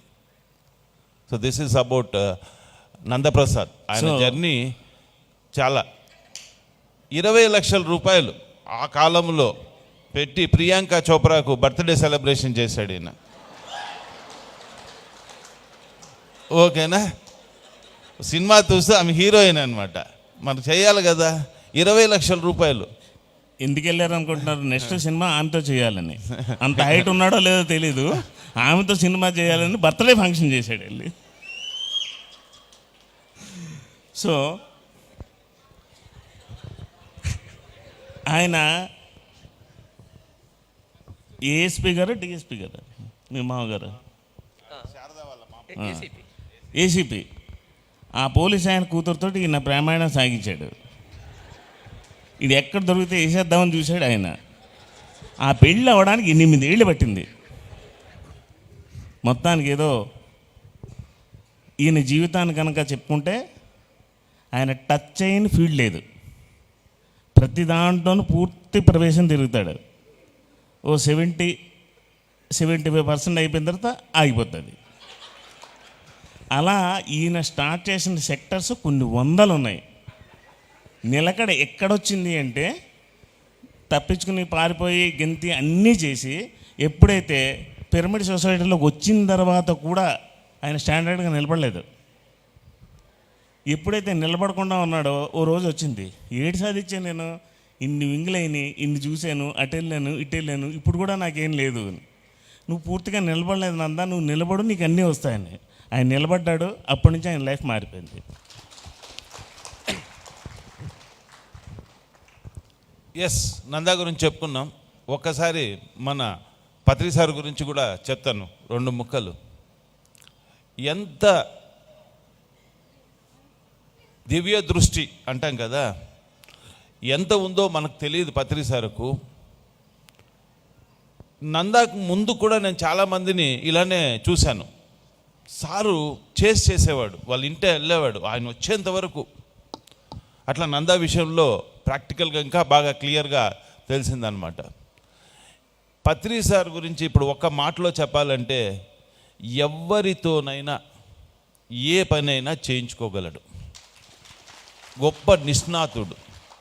వీరితో ఈ పని జరగదులే అని మనం అంటాం, కొందరితో చేయించుకుంటాం, కొందరితో చేయించుకోము.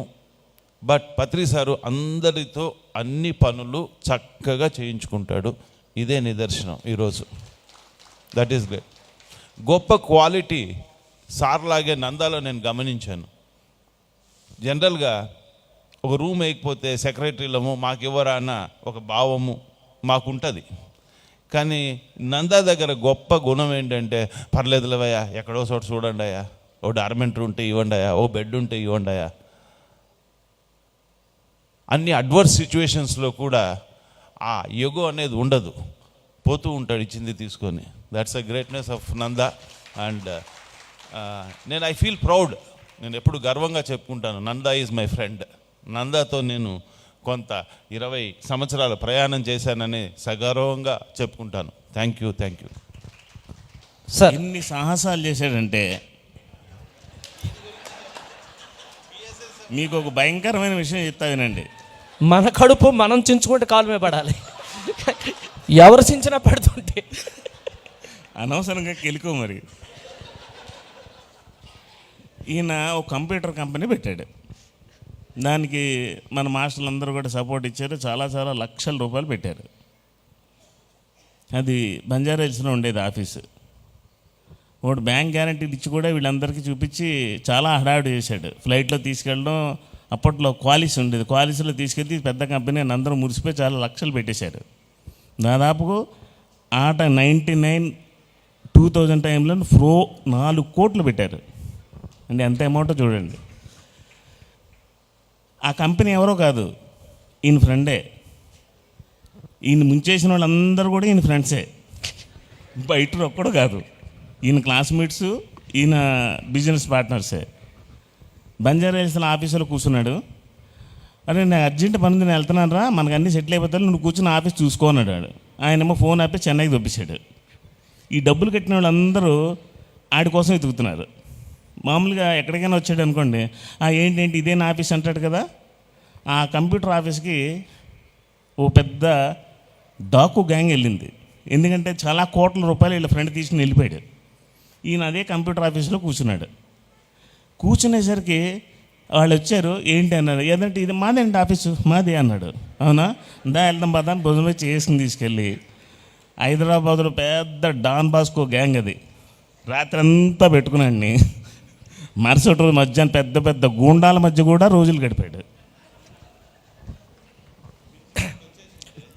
పిలిచినప్పుడు వచ్చేసి ఉంటే ఇన్ని బాధలు ఉండవని చెప్పడానికి వీళ్ళు ఇవన్నీ చెప్తున్నారు. పిలిచినప్పుడు వచ్చేయడానికి మనం ఏమైనా. కాబట్టి ఇదొక హెచ్చరిక ఇక్కడ వింటున్న వాళ్ళందరికీ. ఫ్రెండ్స్, ఒకటి మాత్రం వాస్తవం, మైండ్ వేవ్ లెంత్ ఎంత ఉన్నా అది సరిగా లేకపోతే అది సరిచేయబడాలంటే పత్రికని కలవాల్సిందే, ఎంత మైండ్ వేవ్ లెంత్ ఉన్నా. ఎందుకంటే మన సాధన, మన ప్రజ్ఞ, మన ఎఫర్ట్, మన ప్రొడక్టివిటీ మిగతా ప్రపంచానికి ఉపయోగపడదు. అవి సద్వినియోగం చేసుకునే శక్తి పత్రిజీ. అందుకు ఎవరిలో ఏ నైపుణ్యం ఉన్నా, ఏ క్వాలిటీ ఉన్నా వారిని ఆయన వదలడు. ఖచ్చితంగా సామదాన భేద దండోపాయాల్లో ఒకరి దగ్గర ఎక్కువ సంపద ఉందనుకోండి, ఆ సంపద దేనికి ఉపయోగపడుతుంది వాళ్ళ దగ్గర ఉంటే అది పత్రికారి దగ్గరికి వస్తేనే ఉపయోగపడుతుంది. ఒకరి దగ్గర ఒక గొప్ప శక్తి ఉంది, ఇంకెవరికి ఉపయోగపడదు, అది పత్రికారి దగ్గరికి వస్తేనే సద్వినియోగం అవుతుంది. ఒకరి దగ్గర ఒక టెక్నాలజీ ఉంది, అది వాళ్ళకి ఎందుకు ఉపయోగపడదు, గొప్ప టెక్నాలజీ అది, కానీ అది పత్రికారి దగ్గరికి వస్తేనే అది ఉపయోగపడుతుంది. అలా ఎంతోమందిని గొప్ప అద్భుతమైన జీవితాల వైపు తీర్చిదిద్దినటువంటి ఘనత ఏ యుగంలో జరిగిందో లేదో మనకు తెలియదు, కానీ ఈ యుగంలో అయితే జరిగింది. That is PSSM. అలా మనం పిఎస్ఎస్ఎంలో ఎన్నో మధుర ఘట్టాలు. అంటే ఇది ఎలా ఉంటుంది అంటే విన్నోడికి చాలా సరదాగా ఉంటుంది, మనకు మాత్రం వాసిపోయి ఉంటుంది, మండిపోయి ఉంటుంది. అది అట్లా జరిగినటువంటి ప్రయాణంలో డాక్టర్ జగిత్యాల సత్యనారాయణమూర్తి గారు ప్రవేశం అద్భుతంగా ఉంటుంది. ఎందుకో మేము ధ్యాన కేంద్రాల్లో ప్రారంభమైనప్పటి నుంచి పత్రికారికి అత్యంత ప్రియమైనటువంటి హౌజెస్ పలానా వైపు వెళ్తున్నామంటే ఎట్ ఎనీ కాస్ట్ వాళ్ళ ఇంటికి వెళ్ళిపోవాలి ఫస్ట్, అక్కడే భోజనం, ఆ తర్వాతనే అక్కడ ఏదైనా కార్యక్రమం. అలా మేము మా ముగ్గురం ప్రతి ఎన్నో సందర్భాల్లో విట్నెస్ చేసిన అవసరం. పలానా ఊరు వెళ్తున్నామంటే ఇక వాళ్ళ ఇంటికి అని మేము ఫిక్స్ అయిపోతాం. అలా వెళ్తున్నటువంటి ఆయన ఎన్నుకున్న ఇల్లుల్లో విజయవాడ వైపు వెళ్ళినప్పుడు మా జక్క రాఘారావు గారు, పద్మావతి గారి ఇల్లు. ఇక బిందాస్గా ఉండొచ్చు, ఇంకా అక్కడికి వెళ్ళిపోతున్నాం, మనకు కాసేపు డ్యూటీ దిగొచ్చు అని.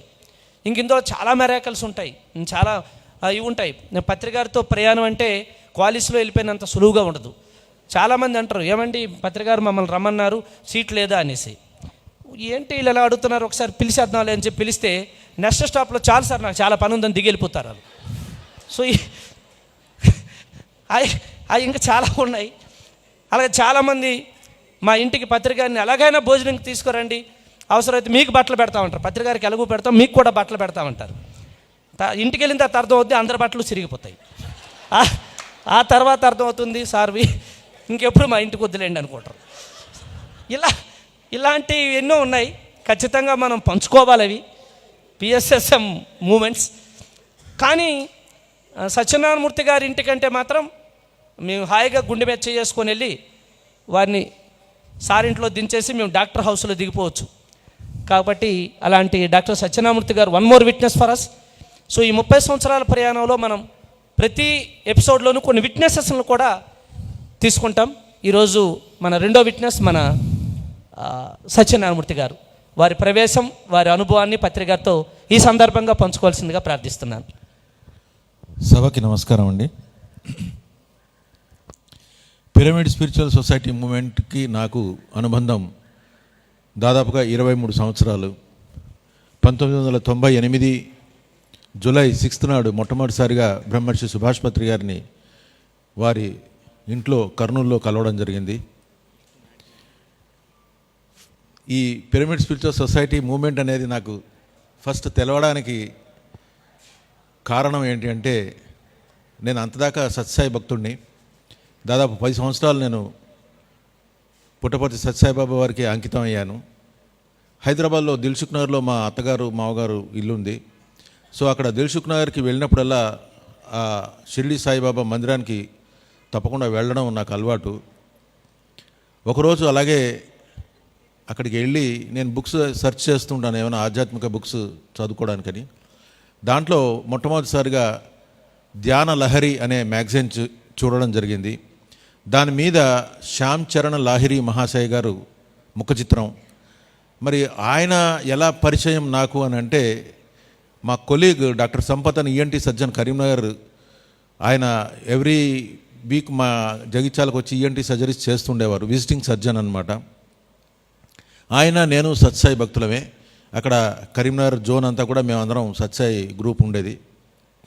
సో సత్సాయి విషయాలు పంచుకుంటూ ఆయన ఒకసారి నాకు, సార్ ఇట్లా నేను యగోదా సత్సంగ్ సొసైటీ అనే దాంట్లో సభ్యుడిగా చేరాను, మీరు కూడా సభ్యుడిగా చేరతాను అని అంటే నేను సబ్స్క్రిప్షన్ పే చేస్తాను అని అంటే, తప్పకుండా సార్ నేను కూడా అటెండ్ అవుతాను, ఎందుకంటే ఆధ్యాత్మిక ఆ తత్వం నాకు చిన్నప్పటి నుంచి ఉంది కాబట్టి. సో రకరకాల సంస్థలతో అన్నిటితోనూ మనం ఉండాలి అనే భావన ఉండి, సో నేను కూడా ఆ లెసన్స్ పోస్టల్ ద్వారా పొందడం జరిగింది. ఆ పోస్టల్ ద్వారా ఈ పోర్ట్రైట్స్ అంటే మన మహాతర బాబాజీ గారు కానీ, యుక్తేశ్వర గిరి గారు కానీ, శ్యామ్ చరణ్ లాహిరి మహాశయ గారు కానీ, పరమహంస యోగానంద గారు కానీ ముఖ చిత్రాలు మొట్టమొదటిసారిగా నా జీవితంలో చూడడం జరిగింది. సో కాబట్టి నాకు శ్యామ్ చరణ్ లాహిరి మహాశయ గారి ఆ ముఖ చిత్రం నాకు సుపరిచితమే కాబట్టి దిల్సుఖ్ నగర్లో మరి నేను ఎప్పుడైతే షిరిడి సాయి మందిరానికి వెళ్ళానో, ధ్యాన లహరి ఆయన ముఖ చిత్రంతో ఉంటే చూసి సంబరపడి, అరే శ్యామ్ చరణ్ లాహిరి మహాశయ గారు కదా అని చెప్పి అది పుస్తకం తీసుకోవడం అండ్ మా ఇంటికి వెళ్ళి చదవడం. వితిన్ 20 మినిట్స్, అంటే చిన్న బుక్లెట్ అది, మనము ధ్యానం ఆ కాలంలో మ్యాగజైన్స్ వచ్చేవి. సో దాంతో నేను ఒక 15-20 నిమిషాల్లోనే చదవడం జరిగింది. అది చాలా గమ్మత్తుగా అనిపించింది. ఎందుకో నాకు తెలియని ఆనందం, నిజంగా చెప్పాలంటే రోమాంచితం అంటారు కదా, ఆ రోమాంచితం పొందాను నేను. అప్పుడు పొంది కొత్తగా పిరమిడ్ అనే దాంట్లో పదం తెలుసుకున్నాను. ధ్యానం అనే పదం మనం చిన్నప్పటికీ తెలుసు మన భారతదేశంలో, కానీ కూలంకషంగా తెలియదు మనకి ధ్యానం అంటే. సో ధ్యానము అనే పదము, ఈ పిరమిడ్ అనే పదము, మరి దీని గురించి పిరమిడ్ స్పిరిచువల్ సొసైటీ ఆ మ్యాగజైన్ కూడా దాంట్లో కాంటెంట్ నచ్చింది. సో ఇమ్మీడియట్గా మరిన్ని వివరాలకు సంప్రదించండి ఏ సాయి కుమార్ రెడ్డి గారు అని దాంట్లో అక్కడ లాస్ట్లో ఎక్కడో ఓ అడ్వర్టైజ్మెంట్ లాగా ఉంది. సో నేను ఇంటికి వెళ్ళి మా జగిత్యాలకి వెళ్ళి లెటర్ రాశాను సాయి కుమార్ రెడ్డి గారికి. ఆ అడ్రస్ ఇచ్చారు ఆయనకి రాస్తూ చెప్తూ, నేను ఇట్లా డాక్టర్ సత్యనారాయణమూర్తినండి, జగిత్యాలలో ప్రాక్టీస్ చేస్తుంటాను, నాకు ధ్యాన లహరి మ్యాగజైన్ చూడడం జరిగింది. సో దాంట్లో మరి ఎన్నో మీరు విషయాలు చెప్పారు, దాంట్లో మీరు మరిన్ని వివరాలకు సంప్రదించాల్సి అన్నారు. సో నాకు దయచేసి ఈ సొసైటీకి సంబంధించిన బుక్స్ ఏమైనా ఉంటే దయచేసి విపిపి ద్వారా పంపించండి, సో దట్ నేను పే చేస్తాను అని చెప్పాను. అండ్ సాయి కుమార్ రెడ్డి గారు నేను రాసిన లెటర్ని బ్రహ్మర్షి సుభాష్ పత్రి గారికి చూపించడం జరిగింది. నా రైటింగ్ చాలా బాగుంటుంది మిగతా డాక్టర్ల కన్నా. ఇందాక చెప్పాను కదా, పొద్దున వైద్యులలో పిరమిడ్ వైద్యులు వేరులాగా డాక్టర్లలో ఆ డాక్టర్ ప్రిస్క్రిప్షన్స్ ఎవరికి అర్థం కాదు, ఒక మెడికల్ హాల్ వాడికి తప్ప. కానీ నా రాత చాలా బాగుంటుంది. సో అది సాయి కుమార్ రెడ్డి గారికి నచ్చింది. ఆయనకి తర్వాత అంటే మేము ఫ్రెండ్స్ అయ్యాక చెప్పిన మాట ఆయన. బ్రహ్మర్షి సుభాష్ పత్రి గారికి ఇట్లా డాక్టర్ సత్యనారాయణమూర్తి గారు అని ఎవరో జగిత్యాల డాక్టర్ అట, ఆయన లెటర్ రాశారు, సార్ పుస్తకాలు పంపించమంటారు, మరి పంపించమంటారా ఏంటంటే పంపి తొందరగా అని చెప్పి ఒక 10-12 బుక్లు బీపీపీ ద్వారా వచ్చాయి. దాంట్లో తులసి దళము, అవిదిత యథార్థము, రైకి, నేను 40 మాస్టర్స్ గణపతి ధ్యానంలో నా కృష్ణ గారిది అది, తర్వాత 40 మాస్టర్స్ గణపతి సందేశాలు, ఇట్లాగా ఈ 12 బుక్కులు వచ్చాయి. 12 బుక్కులు ఎట్లా అంటే నేను ఒక వారం 10 రోజుల్లో చదివేశాను. అంటే చెప్పలేను నేను, అంటే అంతదాకా నేను సత్యసాయి దాంట్లో ఒక 10 సంవత్సరాలు ఉండి సత్యసాయి బాబా గారితో ఆల్మోస్ట్ ఆలింగనం కాకపోయినా కానీ అంత ఇదిగా దగ్గరగా క్లోజ్గా ఉండి అంత ఆనందం కన్నా ఈ 10-12 బుక్కులు చదివేటప్పటికి నాకు అంటే ఇంకా నాకు ఏం చేయాలో తెలీదు. అంటే తెలంగాణ భాషలో చెప్పాలంటే పిసపిస అయినా నేను. సో ఆ విధంగా జరిగింది. అప్పుడు నేను డిసైడ్ చేసుకున్న బ్రహ్మర్షి సుభాష్ పత్రి గారిని ఒకసారి కలవాలి తప్పకుండా అని. అలా అనుకోకుండా సందర్భం వచ్చింది ఒకసారి. ఏంటంటే మా పుట్టపర్తికి జగిత్యాల అంటే వరంగల్, కరీంనగర్, నిజామాబాద్, ఆదిలాబాద్ జోన్స్ అంటే ఆ వరంగల్ జోన్ అంటారు. ఆ జోన్లో ఉండే లాయర్స్, డాక్టర్స్ యొక్క ఫ్యామిలీస్తో సహా పుట్టపర్తి సత్యసాయిబాబా గారి స్పెషల్ దర్శనం ఒకటి అరేంజ్ చేశారు. సో దానికి వెళ్దామని డిసైడ్ అయ్యాం. దానికి వెళ్దామని డిసైడ్ అవుతూ పత్రి గారు మరి కర్నూలులో ఉంటారు కాబట్టి ఆయన్ని కూడా దర్శిస్తే బాగుంటుంది అని, కర్నూలులో ఉంటారు కదా అదే వే కదా పుట్టపర్తికి అని చెప్పి సుభాష్ పత్రి గారికి ఒక లెటర్ రాశాను నేను. ఇంకా ఆ రోజుల్లో ఇవన్నీ ఫోన్లు లేవు కాబట్టి లెటరే రాశాను. సార్ ఇట్లా నేను మిమ్మల్ని కలవాలనుకుంటున్నాను, దయచేసి మీరు ఎప్పుడు రమ్మంటే అప్పుడు వస్తాను అని చెప్పి ఆయనకి లెటర్ రాయడం జరిగింది. ఈ లోపల మా తేదీ సత్యసాయి గారి దగ్గరికి వెళ్ళే తేదీ దగ్గర పడుతుంది. ఆయన దగ్గర నుంచి సుభాష్ పత్రి గారి దగ్గర నుంచి నాకు రెస్పాన్స్ రావడం అనేది మళ్ళీ రిప్లై రాలేదు, రిటర్న్ రిప్లై. నాకేమో టెన్షన్ పెరుగుతోంది. ఎందుకంటే నాకెందుకో ఈసారి సత్యసాయిబాబా గారిని ఇట్లా కలిసే కన్నా సుభాష్ పత్రి గారిని టచ్ చేస్తూ సత్యసాయిబాబా గారికి వెళ్ళాలనే ఒక చిన్న కోరికలాగా అనిపించింది. సో ఆ రోజు వెళ్ళే రోజు కూడా వచ్చేసింది. మా వాళ్ళందరూ కూడా ఏం సార్ ఏమిటి మీరు వస్తున్నారా లేదా ఏంటి అని అంటే, నేను అప్పటిదాకా ఇంకా నాకు రిప్లై రాలేదు సార్ దగ్గర నుంచి. అప్పుడు మీరు వెళ్ళండి, నేను అంతగా అయితే నా కారులో వస్తాను అని చెప్పాను. సరే ఆ రోజు యాక్చువల్గా ఇంకా వాళ్ళందరూ వెళ్ళిపోయారు పొద్దునే. నేను ఆ రోజు మధ్యాహ్నం వెళ్ళాల్సిందే యాక్చువల్గా. సరే ఇంకా నాకు రిప్లై వస్తే వెళ్దామని అనుకుంటున్నాను. నేను సార్ రిప్లై కోసం చూశాను. మాకు అప్పుడప్పుడు డెలివరీ సాయంత్రం 7 o'clock దాకా కూడా అప్పుడప్పుడు పోస్ట్ మ్యాన్లు ఇస్తుంటారు. సో 7 o'clock పోస్ట్ మ్యాన్ వచ్చేదాకా కూడా చూశాను నేను. అసలు ఎక్కడ సార్ దగ్గర నుంచి ఏమీ రిప్లై రాలేదు. రిప్లై రాకపోతే అసలు ఎలా కలవాలి, ఎక్కడ కలవాలి ఏంటి తెలియదు కాబట్టి నేను కాలుగాలిన పిల్లిలాగా అటు ఇటు తిరుగుతున్నాను. సో అప్పుడు బ్రహ్మాండమైన వర్షం పడుతోంది జగిత్యాల్లో. దాదాపు 30 సంవత్సరాల క్రితం అంత పెద్ద వర్షం పడింది. అంత కుంభవృష్టిలాగా కారుతోంది. రాత్రి అంటే నేను మధ్యాహ్నమే 2 రోజుల ముందే నేను నా సూట్ కేసు అంతా సర్దేసుకున్నాను. కర్నూలు మీదుగా సుభాష్ పత్రి గారిని కలుసుకుని పుట్టపర్తి సత్యసాయిబాబా గారికి వెళ్ళడానికి. సో సూట్ కేసు రెడీ ఉంది కానీ రిప్లై లేదు సార్ దగ్గర నుంచి. విపరీతమైన వర్షం. నాకా మనసులో లేదు, ఎందుకంటే ఈరోజు కాకపోతే ఇంకా నేను వెళ్ళలేను. అప్పుడు రాత్రి 10ంటికి ఫోన్ వచ్చిందండి. నా పేరు ఆయన పేరేంటి యాక్టర్ మన డిస్ట్రిబ్యూటర్ ఆయన పేరు నా పేరు వీరారెడ్డి అండి. నేను గుంతకల్ మాస్టర్ని, పిరమిడ్ మాస్టర్ని. సుభాష్ పత్రి గారు మిమ్మల్ని రేపు పొద్దున 6 కర్నూలులో వాళ్ళ ఇంటి దగ్గర ఉండమన్నారని చెప్పారు. అది ఎంత అంటే నేను అంటే ఆ వర్డ్స్ ఫోన్లో వినడంతో ఒక్కసారి నేను గెంతేసి మా ఇంట్లో మా పాప మా భార్య వాళ్ళు వద్దంటున్నా కానీ మా అసిస్టెంట్ని ఇంకో 2 సత్సాయి భక్తుల్ని కలుపుకుని మొత్తం 4 రాత్రి 11ంటికి బయలుదేరాం. జగిత్యాల్లో ప్రారంభమైన వర్షం నేను చూసింది హైదరాబాద్ అవుట్స్కట్స్ టువర్డ్స్ కర్నూలు వెళ్ళేదాకా విపరీతమైన వర్షం బెల్ట్ అంత వర్షం ఎప్పుడు చూడలేదు. సో పొద్దున్న అటు ఇటు చేసి పొద్దున 6-6:30 కల్లా కర్నూలులో బస్టాండ్ దగ్గర లాడ్జ్ తీసుకుని ఫ్రెష్ అయిపోయి పొద్దున 6:30 7 కల్లా సుభాష్ పత్రి గారి ఇంట్లో ఉన్నాను. సార్ ఇట్లా నమస్తే, నేను జగిత్యాల నుంచి వచ్చాను సార్, డాక్టర్ నన్ను మీరు రమ్మన్నారు కదా, కబురు చేశారు కదా అంటే ఎస్ అని చెప్పి సారు ఇంట్లోకి పిలిపించుకుని ఈ లోపల ఏదో బాత్చీత్ అంటే ఏదో చిట్ చాట్ నడుస్తుంది. ఈ లోపల ఒక బిచ్చగత్తె వచ్చింది. సో బిచ్చగత్తె వచ్చి అమ్మ ధర్మం చెయ్యండి అంటే బ్రహ్మర్షి సుభాష్ పత్రి గారు ఆవిడని తిట్టకుండా తిట్టారు. ఈ విపరీతం అంటే అంత ఘోరంగా ఒక బిచ్చగత్తెని తిడతారని ఎవరు అనుకోలేదు కూడా. సరే నేను గమనిస్తున్నాను, నాకెందుకు నేను మరి సత్సాయి భక్తుని కాబట్టి నేను శ్రీ గురు చరిత్ర, సాయి సచ్చరిత్ర కొన్ని చాలాసార్లు చదివాను, పారాయణాలు చేశాను. నాకు ఎందుకో షిరిడి సాయిబాబా జ్ఞాపకం వచ్చారు. సార్ ఆవిడని తిడుతుంటే షిరిడి సాయికి ద్వారకామాయికి వెళ్తే అప్పుడప్పుడు కోపం వస్తుంటుంది ఆయనకి అకారణంగా. అది సకారణం కావచ్చు, గత జన్మల్లో మనకు తెలియదు, అది మనం అనుకుంటాం అకారణం కానీ. సో ఆయన షిరిడి సాయిబాబా చేతిలో సట్కా అని ఉంటుంది, దాంతో వాయిస్తాడు కూడా ఆయన.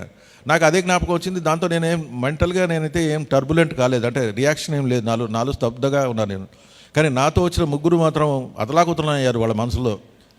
ఏంటి ధ్యానం ధ్యానం గురువట, ధ్యానం అంటే శాంతికి చిహ్నం, కామ్గా ఉండాలి, ప్రశాంతంగా ఉండాలి, అంతేగాని ఆఫ్టర్ ఆల్ ఒక బిచ్చగత్తె అడిగితే అంత కోపం ఏంటి అని చెప్పి వాళ్ళందరూ తర్వాత నా ప్రయాణం కర్నూలు నుంచి పుట్టపర్తికి వెళ్తున్న ప్రయాణంలో వాళ్ళందరూ చెప్పారు. ఏమోరా నాకు ఆయనలో నేను షిరిడి సాయిని చూశాను, ఆయనకి ఆమెకి ఏమైనా రిలేషన్ గత జన్మ మనకేం తెలియదు, ఎవరి కర్మది వాళ్ళది కదా అని చెప్పి నేను మనసులో అనుకున్నాను. తర్వాత సంగతి. సో సార్తో కలిసాక సారు ఒక 1.5 గంట మాట్లాడారు. తర్వాత వచ్చే నెల ఇందిరా ప్రియదర్శిని ఆడిటోరియం హైదరాబాద్లో 1 డే మెడిటేషన్ వర్క్షాప్ ఉంటుంది, దయచేసి రండి మీరు అంటే తప్పకుండా వస్తాను సార్ అన్నాను. అక్కడే సార్ శేఖర్ శర్మ గారిని పరిచయం చేయించారు. అని డాక్టర్ ఆ రోజు పౌర్ణమి అయింది. నేను గుంతకల్లో క్లాస్కి వెళ్తున్నాను.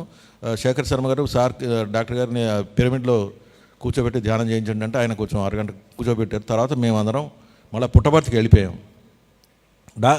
పత్రిక గారు ఏమన్నారంటే వీలైతే రాత్రి పౌర్ణమి ధ్యానం చేసుకోండి పిరమిడ్లో అన్నారు. కానీ నేను మనసులో అనుకున్నాను, ఎందుకంటే నేను వెళ్తున్నది పుట్టపర్తికి, ఆ రోజంతా కూడా అక్కడే ఉంటాం.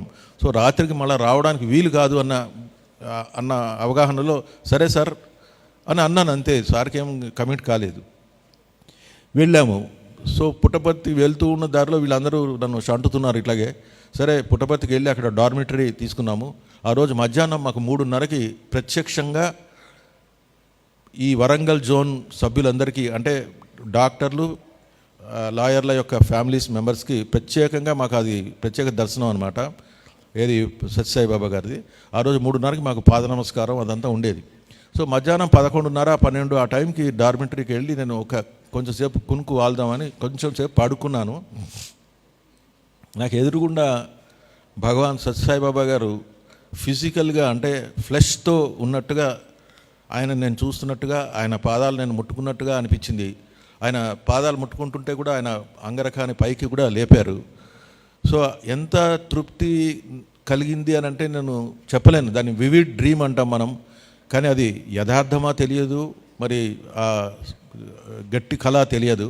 సో నాకు ఒక్కసారిగా నా హృదయం అంతా బాబాని ఫిజికల్గా ముట్టుకున్నట్టే భావన చెందాను. ఫిజికల్గా ఆయన పాద నమస్కారం ఇచ్చినంత తృప్తి కలిగింది నాకు. కలిగాక నాలో మరి అది ఆలోచనలు ఎట్లా వస్తాయో మనకి తెలియదు అది అని ఇమ్మీడియట్ మా అసిస్టెంట్ని పిలిచి ఇట్లా నాకు ఒక బ్రహ్మాండమైన డ్రీమ్ వచ్చిందిరా, నాకు సత్యసాయిబాబాని కలిసినట్టే అయిపోయింది, నాకు ఇంకా మధ్యాహ్నం 3:30కి నేను సత్యసాయిబాబాని కలవాలన్నట్టుగా నాకేం లేదు, మరి మనం కర్నూలుకి వెళ్ళి పిరమిడ్లో ధ్యానం చేసుకుందామా అని అన్నాను.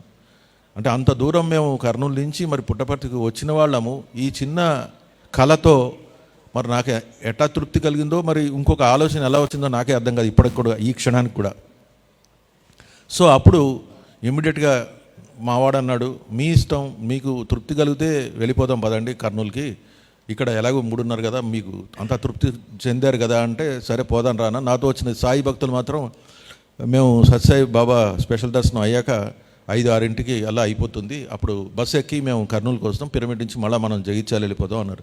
సో నేను మా అసిస్టెంట్ ఇద్దరు కలిసి మళ్ళీ కర్నూలుకి రావడం, కర్నూలులో 1 గంట దాకా రాత్రి ధ్యానం చేయడం శేఖర్ శర్మ గారితో.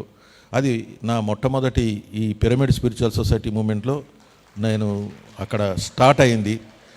ఇంకా ఆ తర్వాత 1 డే మెడిటేషన్ వర్క్షాప్లో అక్కడ కూడా ఏమైందని అంటే first time 1 day meditation workshop July 24వ తారీఖు ఎప్పుడు అయింది, ఆదివారం నాడు 1998లో.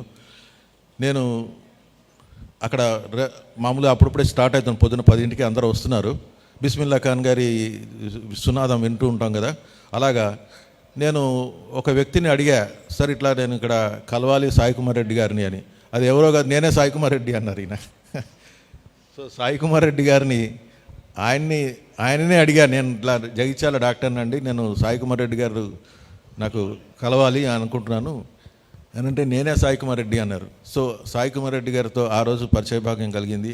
అట్లాగే ఆ రోజు doctor Newton, doctor Sridevi, doctor Lakshmi వీళ్ళందరితో పరిచయం జరిగింది. తర్వాత అతి కొద్ది రోజుల్లోనే శివప్రసాద్ గారు. సో ఇట్లా నా ఈ కొత్త జీవితం అంటే ఆధ్యాత్మిక జీవితం నాకు చిన్నప్పటి నుంచి నేను ఆధ్యాత్మిక అంటే దైవం అంటే నాకు నమ్మకమే, దాంట్లో అపనమ్మకం అని లేదు. ఎందుకంటే ఆర్థోడాక్స్ ఫ్యామిలీలో పుట్టాం మేము, కాబట్టి మాకేం కాన్ఫ్లిక్ట్ లేదు. సో సత్యసాయి బాబా, మా నాన్నగారు ఏంటంటే కామాక్షి భక్తులు, రమణ మహర్షి టీచింగ్స్ అవి ఉండేవి మా ఇంట్లో. మామూలుగా ఆధ్యాత్మిక వాతావరణమే ఇంట్లో ఉండేది. సో ఎప్పుడైతే ఈ సత్యసాయి బాబా గారు దాంట్లో నేను అనుకోకుండా ఒక 16 మంది మేము ఫస్ట్ టైం వెళ్ళాము 1989లో. అట్లాగా సత్యసాయి దాంట్లో ఒక 10 years ఉన్నా. మరి 1998 నుంచి ఈ రోజు దాకా దాదాపు 23 సంవత్సరాల దాంట్లో ఈ పిఎస్ఎస్ఎంలో మరి పాతుకుని పోయాం. అట్లాగే మా హాస్పిటల్లో పిరమిడ్ కట్టడం జరిగింది. హాస్పిటల్లో కూడా 2001లో పిరమిడ్ కట్టడం జరిగింది. సో ఇట్లాగా ఇంట్లో కూడా ఇప్పుడు మా పెరట్లో కూడా పిరమిడ్ ఒక 3-4 సంవత్సరాల క్రితం జరిపాను. అండ్ నాకు ఉన్న ప్యాషన్ ఏంటంటే ఆధ్యాత్మిక రాజకీయమే రావాలి అని. సో దానితో ఆ ప్రణాళికలో 3 సార్లు మరి ఎమ్మెల్యేగా పోటీ చేయడం జరిగింది, ఒకసారి ఎంపీగా పోటీ చేయడం జరిగింది. నా దృష్టిలో ఏంటంటే రాజకీయ నాయకులు మంచివాళ్ళు అయి ఉండాలి, అప్పుడే ఈ రాజ్యం అంతా బాగుపడుతుంది. మనం ఎంత ధ్యానం చేసుకున్నా ఎంత చేసినా కానీ ఈ కంటకులు ఉంటారు, ఆ కంటకులు బారి నుంచి తప్పించుకోవాలంటే వాళ్ళలాగే మనం కూడా అయిపోతే సరి. సో మంచి వాళ్ళు రాజకీయాల్లోకి రావాలి అని నా ఆకాంక్ష. సో పత్రికారు శాకాహార జగత్తు, ధ్యాన జగత్తు అండ్ పిరమిడ్ జగత్తు అంటారు, నేను ధర్మ జగత్ అంటాను. So this is my journey sir. Thank you very much. Thank you sir. మన పిఎస్ఎస్ఎం అనేది పెద్ద ఊడల మరి లాంటిది. అనేక చాప్టర్స్ ఉంటాయి, అనేక ఘట్టాలు ఉంటాయి. ఇందులో పత్రికది కొట్టడం అనేది ఒక ఘట్టం. ఆ ఆర్ట్ ఎవరికీ లేదు. ఎవరింటికైతే వెళ్తామో వాళ్ళ ఇంట్లోనే వాళ్ళని కొట్టేసి వెళ్ళిపోతుంటాం మనం. సో ఇటువంటి సందర్భంలో ఒకసారి 1 minute ఒక సమావేశం అవుతుంది. మరి అక్కడ ఆవిడేం చేసిందో నేను చూడలేదు. ఆవిడని తీసి కొడుతున్నాడు సార్. ఆవిడేం చేస్తుంది, ఇంకా రెట్టించి ఈ సంప మీద కొడితే ఈ సంప చూపిస్తుంది, ఈ సంప మీద కొట్టిందో మళ్ళీ చూపిస్తుంది. ఆవిడకేమో ఒక్కొక్కటి పడితే ఎలా ఉందంటే 100 రూపాయల నోటు మీద గాంధీ బొమ్మ ఉన్నట్టు పడుతుంది. తీసి కొడితే ఆ చెయ్యి అంతా. ఒక ఆయన చాలా గాబరగా నా దగ్గరకు వచ్చాడు. అదేం సార్ ఆవిడ అలా కొట్టించేసుకుంటుంది, ఆవిడకేమో అనిపించట్లేదని నా మీద కలబడిపోతున్నాడు ఆయన. నన్ను అడుగుతారేంటి సార్, మీరు ఒకసారి ఆ ప్లేస్లోకి వెళ్ళండి, ఏమైనా ఉంటే తెలుస్తుంది మీకు. ఏంటి మీరు అందరూ తెక్కలోలా ఉన్నారన్నాడు ఆయన. ఆవిడకి ఏమనిపిస్తుందో లేదో నన్ను అడిగితే నేనేం చెప్తాను, నాకు చూస్తే దగ్గర కూడా వెళ్ళాలనిపించట్లేదు. ఎందుకంటే ఆ స్పీడ్లో మనమేం ఆగం, ఎక్కడో పడతాం వెళ్ళి. ఆవిడేమో ఇంకా హాయిగా ఈ చంప మీద కొట్టిన తర్వాత ఈ చంప చూపిస్తుంది. కాబట్టి కొట్టడం అనేది ఒక పెద్ద విభాగం మనకి. అది ఖచ్చితంగా అది కొన్ని ఎపిసోడ్లు ఉంటుంది. దానికి విట్నెస్ మన సాయి కుమార్ రెడ్డి గారు. ప్లీజ్. సో అప్పట్లో 95 ఆ ప్రాంతంలో ఆయన పేరు ఎక్కడైనా రాసినా శ్రీ అని రాసినా ఒప్పుకునేవారు కాదు, పత్రి గారు అన్న ఒప్పుకునేవారు కాదు. సుభాష్ పత్రి అంతే. ఎవరైనా ఆయనకి నమస్కారం పెట్టడానికి ట్రై చేస్తే కనీసం లేదంటే ఓ గంట సేపు ఎందుకు చేశావు షేకండి తప్ప ఇంకేం ఉండేది కాదు. ఆ ఎర్ర బస్సుల్లో తిరిగి తిరిగి ఆయన పర్సనాలిటీకి ఈ కారులో కూర్చుని ఇప్పుడు విపరీతమైన కాళ్ళు నొప్పులు వచ్చాయి. కానీ అప్పట్లో ఎవరైనా కాళ్ళ మీద పడ్డా నమస్కారం పెట్టినా నొక్కడాలు ఇవేమి ఉండేవి కాదు. అలాంటి టైంలో ఫస్ట్ జగిత్యాలకి డాక్టర్ గారు పిలిచారు. ఈయన ఏం చేయాలో తెలియదు, అసలు ఆ గురువుని ఎలా రిసీవ్ చేసుకోవాలో కల్చర్ ఉంది ఈయనకి. డాక్టర్ గారు ఏ మందు ఇచ్చినా మందే కదా, మరి ఏ కల్చర్ ఫాలో అవ్వాలో ఈయనకి తెలియలేదు. సార్ వచ్చారు. వచ్చిన తర్వాత ఈయన హాస్పిటల్లో 3 ఫ్లోర్లు ఉన్నాయి, అంటే స్టెప్స్ ఉండవు, స్టేర్ కేస్ అంతా ప్లెయిన్గా ఉంటుంది కదా పేషెంట్లు తీసుకెళ్ళడానికి, ర్యాంప్. ఆ ర్యాంప్ మీద సార్ కాలు పెట్టారో లేదో ఈ హాస్పిటల్లో పనిచేసే నర్సులు అటెండర్లు చేతగా 4 పూల బుక్కీలు ఇచ్చి పైనుంచి పూల వర్షం కురిపించారు. ఫస్ట్ పూల వర్షం కురిపించి పత్రిజీని ధ్యాన క్లాసులకి స్వాగతం పలికింది ఫస్ట్ మాస్టర్ ఈయనే. ఆయనకి ఏది ఒక మూర్ఖతతో ఛాదస్వంతో ఎవరైనా ఏదైనా చేస్తే అసలు నచ్చదు. అది లోపల ఓపెన్ హార్ట్తో. ఇందాక 12ంటికి క్లాస్లో చెప్పారు కదా, నాకు వర్తమానమే ముఖ్యం, ఫ్యూచర్ ఏంటో నాకు తెలియదు, నాకు మిగతాది ఏంటి తెలీదు, కేవలం నాకు ధ్యానం ఒకటే. అలా ఈయన చేసినటువంటి అది చాలా బాగా నచ్చింది ఆయనకి. ఈయనలో మనకు కనిపించినటువంటి ఆ యొక్క ఒబీడియన్స్ గురువుగారికి బాగా నచ్చింది. అలా వీరి జర్నీ మొదలైంది. ఇంకపోతే సాయి కుమార్ చాలా కష్టాల్లో ఉన్న రోజులైన. ఇందాక నందా గురించి చెప్పినట్టే ఈయన కూడా ఎన్నో లక్షలు వాళ్ళ నాన్నగారు ఇచ్చారు, ఎన్నిట్లోనూ పెట్టాడు, అన్నీ లాస్ అయిపోయినాయి. ఇంకా ఈయన ఏ వ్యాపారం చేసినా ముందుకు రాడు అని ఫిక్స్ అయిపోయి ఎవరు ఇవ్వడం మానేశారు కుటుంబంలో. డబ్బు లేని కుటుంబమే కాదు, పెద్ద కోటీశ్వర్ల కుటుంబమే. వీడి చేతితో ఏది పెట్టినా వెనక్కి రాదు అనేటువంటి దాంతో ఇవ్వడం మానేశారు. ఇంక ఈయన కూర్చొని థింక్ చేసుకుంటూ ఉండేవాడు. ఈ నేపథ్యంలో ఇందాక అన్నమలయని పిలుచుకొచ్చాడు కదండి. అప్పట్లో యుగంధర్ తిరుపతిలో ఉండేవాడు. మేము యుగంధర్ కలిసి స్పిరిచువల్ బుక్ షాప్ ఒకటి పెట్టాలని ప్లాన్ చేస్తున్నాం. అప్పట్లో ఈయన వచ్చి యూనివర్సిటీ బుక్ స్టాల్ అని చాలా ఫేమస్ తిరుపతిలో. అది సార్కి చెప్పడంతో యుగంధరు నేను అక్కడే ఉన్నాం, మనం బుక్ షాప్ పెడదాం అనుకుంటున్నాం కదా, ఈయనే వచ్చాడు, ఈయనకే పెట్టేద్దాంలే అని. అప్పట్లో కొన్ని బుక్స్ చెన్నై మోర్ మార్కెట్లో బాగా దొరికేవి. ఏం ఆర్డర్స్ ఉన్నాయో తీసుకురా, అందరి చెందా కొనిపిస్తామని చెప్పాము. కొనపోతే ఎలాగా అన్నాడు. అప్పుడు వాళ్ళ అక్కగారి దగ్గరికి వెళ్తే ఒక 5,000 రూపాయలు టెస్టింగ్ కోసం ఇచ్చింది ఆవిడ. ఆ 5,000 రూపాయలు పెట్టి చెన్నైకి వెళ్ళి బుక్స్ కొనుక్కొచ్చాడు. ఇప్పుడు ఇవన్నీ నేను అమ్మించాలి, అది అమ్మేస్తే ఈయన వస్తాడు కనుక ఏదో ఒకటి చేయాలి. తిరుపతిలో ఉన్న మాస్టర్లు ఓరోగొండ వెంకటేష్ గారు, మిట్టా శ్రీనివాసులు, నేను, ఆయన మొత్తం 5,000 కాపీలు ఆయన డిస్కౌంట్తో తెచ్చి అమ్మేసిన దాంతో 3,000 4,000 లాభం వచ్చింది. అప్పుడు మనోడు కాన్ఫిడెన్స్ వచ్చింది. అప్పటి నుంచి పుస్తకాలన్నీ సార్ లిస్ట్ ఇచ్చేవారు. అప్పట్లో ఓషో పుస్తకాలంటే అప్పట్లో చాలా క్రేజ్. డైమండ్ పాకెట్ బుక్లని చిన్నవి వచ్చేవి. హిమాలయ యోగులు తెలుగు ఆయన ఫస్ట్లో సూచించిన లిస్ట్ ఉండేది. ఆ లిస్టులో సార్ చెప్పినటువంటి బుక్స్ అన్నీ కూడా అనేక ప్రాంతాల్లో పోగు చేసుకొచ్చి పెద్ద పెద్ద సంచుల్లో పెట్టేవారు. ఆ సంచుల్లో పెట్టుకుని సార్ వెనకాల వస్తూ ఉండేవాడు. సార్ని రిసీవ్ చేసుకోవడం పెద్ద కష్టం కాదు, మేము మా సూట్ కేసులు బ్యాగులు తీసుకెళ్ళడం కష్టం కాదు. సార్ స్టేషన్కి వస్తున్నారు అనగానే 4 మనుషులు ఆ బ్యాగులు మోయడానికి నానా అవస్థ పడిపోయేవారు అందరూ. అప్పుడు దాన్ని ఆ పుస్తకాలన్నీ అన్ని ఏరియాలో పెట్టడం, సారే అందరికీ ప్రత్యేకంగా చెప్పి ఆ పుస్తకాలు కొనిపిస్తూ ఉండేవారు. అది అలా క్రమక్రమంగా వృద్ధి అయిపోతూ మాకు ఆ టైంలో మంచి ప్రమోషన్ ఏంటంటే మైసూర్లో నరసింహప్ప గారు, 2 నెలలకు ఒకసారి మైసూర్లో మంచి మీటింగ్ పెట్టేవారు. అక్కడ అన్ని ఇంగ్లీష్ పుస్తకాలు పోతుండేవి. అలా ఆ బుక్స్ వ్యాపారం జరుగుతూ దీనివల్ల నేను ఆర్థికంగాను అన్ని రంగాల్లోనూ బాగుంటుంది అనేటువంటి కాన్ఫిడెన్స్ సాయి కుమార్కి రావడంతో ఈ ఫిక్స్డ్ విత్ పిఎస్ఎస్ఎం మూమెంట్. ఇక్కడ వీళ్ళందరూ వింటున్నారు, మీరందరూ చూస్తున్నారు. మేము ఇళ్ళకే పరిమితం అయిపోయిన మీరందరూ బాధపడుతున్నారు. కనుక నిబంధనలు అన్నీ ఉన్నప్పటికీ ఇక్కడికి వచ్చిన వాళ్ళందరూ కూడా తిరిగి వెళ్ళిపోయారు.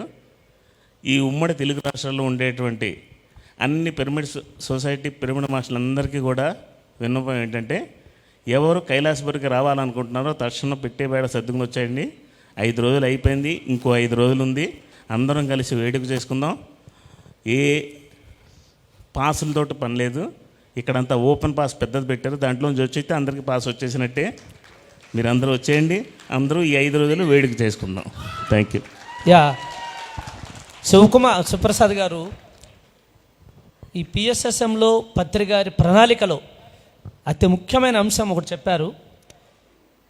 వారు ఏది చేస్తే ఆమోదిస్తారు, ఎందుకు ఆమోదిస్తారు అన్నది మామూలుగా అర్థం కాదు. అది హృదయంతో చేస్తే ఖచ్చితంగా ఆమోదిస్తారన్నది చక్కటి అనుభవం. మన డాక్టర్ సత్యనామూర్తి గారు వారికి పూల బొకే ఇచ్చి స్వాగతం పలికారు. సాధారణంగా స్వామీజీలు అంటేనే పూలు, పూల వర్షాలు. పిఎస్ఎస్ఎం తాలూకా ఘన చరిత్ర సగర్వంగా ప్రతి పిరమిడ్ మాస్టర్ చెప్పుకోవచ్చు. ఈ 30 సంవత్సరాల ప్రయాణంలో ఒక్క పుష్పానికి కూడా హాని చేయకుండా ఒక ఆధ్యాత్మిక సంస్థ నడిపించడం అనేది ఒక పిఎస్ఎస్ఎం మాత్రమే.